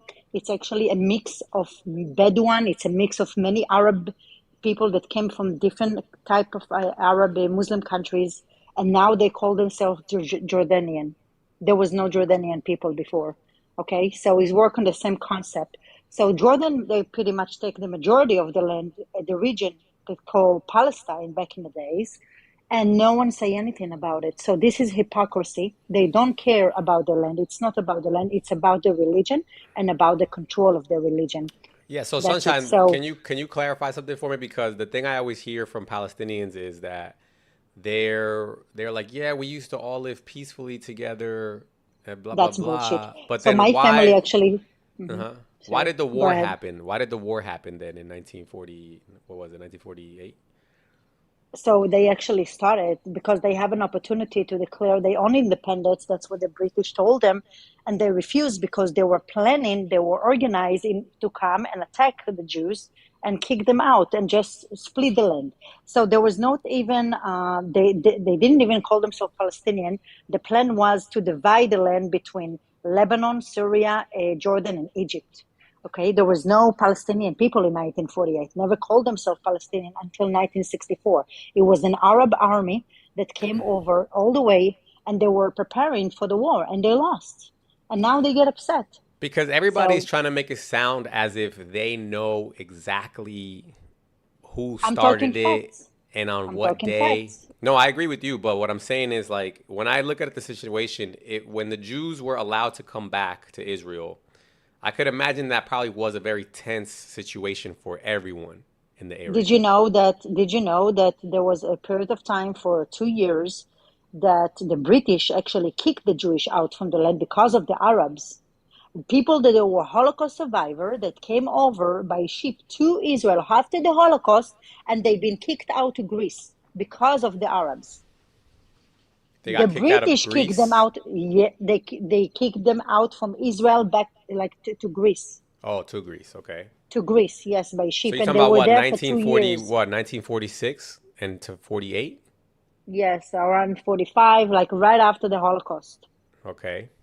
But my point is this though, because when the Jews No, when the I Jews want to were tell you, coming. my family never left the land. Okay, I'm Cohen family, by the way.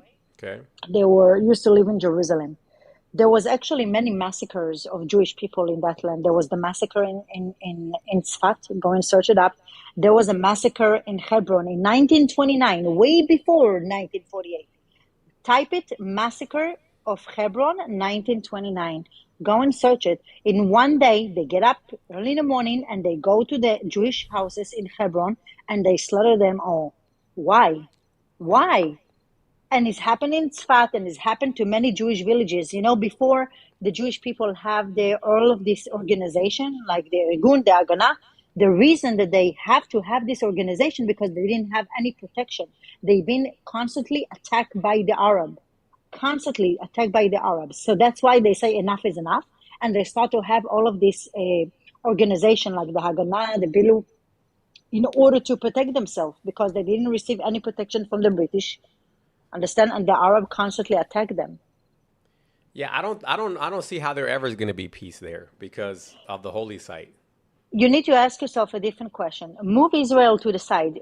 Do we have peace in the Middle East? No, we don't. So for the last 80 years, Saudi Arabia is unaliving, use TikTok words, unaliving many Yemenis people. No one care. Millions of people, no one care. Yeah. In the war between Iraq and Iran, okay, there was almost 2 million people that got unalived. No one care. 10, 15 years ago, Assad in Syria unalived 600K people, more than 500,000 people. No one care. They don't go, and I don't remember them going to protest. No one say anything, nothing. Understand? Nothing. No one care. When Hezbollah unalive his own people in Lebanon, no one care. You know, Hezbollah was the one that actually went to Syria to help Assad to unalive another Muslims. No one care. When the regime is unaliving women in Iran, when they depressing their own people, when they don't respect any LGBTQ community, when they hang them from, I forgot, crane, I think it's called crane in English, crane. right? Mm-hmm. This crane. They hang him in crane in the middle of the circle that everyone will see because they're LGBTQ or they're thinking that they are a spy or something like that. Mm-hmm. No one protests for them. No one. They're like all silence. When there is no Israel, no one cares. No Jews, no news. Facts. So all these people, they sky themselves like, oh yeah, we are for humanitarian. No, you're not. When 3 weeks after October 7th, you have a Muslim militia that came over to Christian villages in Sudan, murder 1,300 people in one single day, like what happened on October 7th. Nothing, not news, no one talk about it. There was only 1 or 2 or 3 articles, and that's it. I remember, and I was like, where is everyone? No one cares. Same thing that's happening in No Nigeria. one care. Exactly. Yeah. No one care. And it's happened over there on a single basis. You know that in Nigeria, by the way, and in Sudan, you have Muslim schools for kids. If they don't want to study the Quran, listen very carefully. If they don't want to study the Quran, they chain their legs. I will even send it to you on private. Okay, you're gonna see. They chain their legs and they put them in isolation until they say yes, because they don't send them home. They cannot see their family until they don't gonna say from their own yes. Teach me the Quran. So if you refuse to teach the Quran, you get punishment, you get humiliation. They chain you in your legs. You understand? This is how they treat kids that don't want to study the Quran over there. Where is the world? Where is all the humanitarian organization? Where are they? It's all a bunch of hypocrites. No one cares. Yeah. They just hate the Jews, period. Yeah, I have friends that are like Hindus, and they say they have Muslims always bother them, and Christians in Egypt and everywhere. What do you think that Pakistan is? There was no Pakistan before 1947. Mm-hmm. How come did you ever read the war between Pakistan and India? Mm-hmm. So you know how they start? They start with Muslim migrants that came to India and start to settle there. And they complaining, we don't have masks to have a prayer. We want to build the mosque. And they built a mosque and another mosque and another mosque. And they start to take over. And when the British came over and conquer, then they say, oh, we want our own country. You know how many people they killed? More than 2.5 million people in that war between India and Pakistan. So basically the same thing they're complaining about is what they've been doing in other countries. Of course, it's part of the agenda. Of course, it's part of the ideology. They want to spread. They wanted the whole world will be Muslim, period. They don't hide it. You understand? They say it out loud. All what we need to do is just to listen to them. They educate their kids to hate. They educate, they actually also teach them a lot of false information, false history. They can take a narrative and twist it to the other side, which is insane. Like, this is what they're doing to their own kids. That's sad. I mean, it's the same thing that's happening in Iran. Is that they turned it into a Muslim country. They took it over. It was not, yes, and you know how it started? By the students. This is how they actually start. They go to universities in Iran and they start to have the revolution in the 70s. The same thing happened, by the way, in Lebanon. You know, the people from Lebanon used to come to Israel, used to come to Haifa, used to come to Jerusalem before the 70s. People from from Lebanon, I'm sorry. People from Lebanon used to cross the border every day. They used to come to Israel. People from Israel used to go to Lebanon before the 70s. Until what? Until this Shia regime, Hezbollah, okay, went over there. You know what they did to the Christian people in Lebanon? Massacre, even double, 10 times worse than October 7. What do you think that's going to happen in Europe soon? What do you think? They already started having, did you see Belgium? You know, you have neighborhoods when even the police cannot go there. Understand? You have all of this, they bring terror, I'm not saying all of them, but this radical. Yeah, it's not all of them, but there's enough of the Sorry, radical Muslims. I had a phone call. Exactly. So I'm not saying the majority are peaceful. Yeah, they're okay.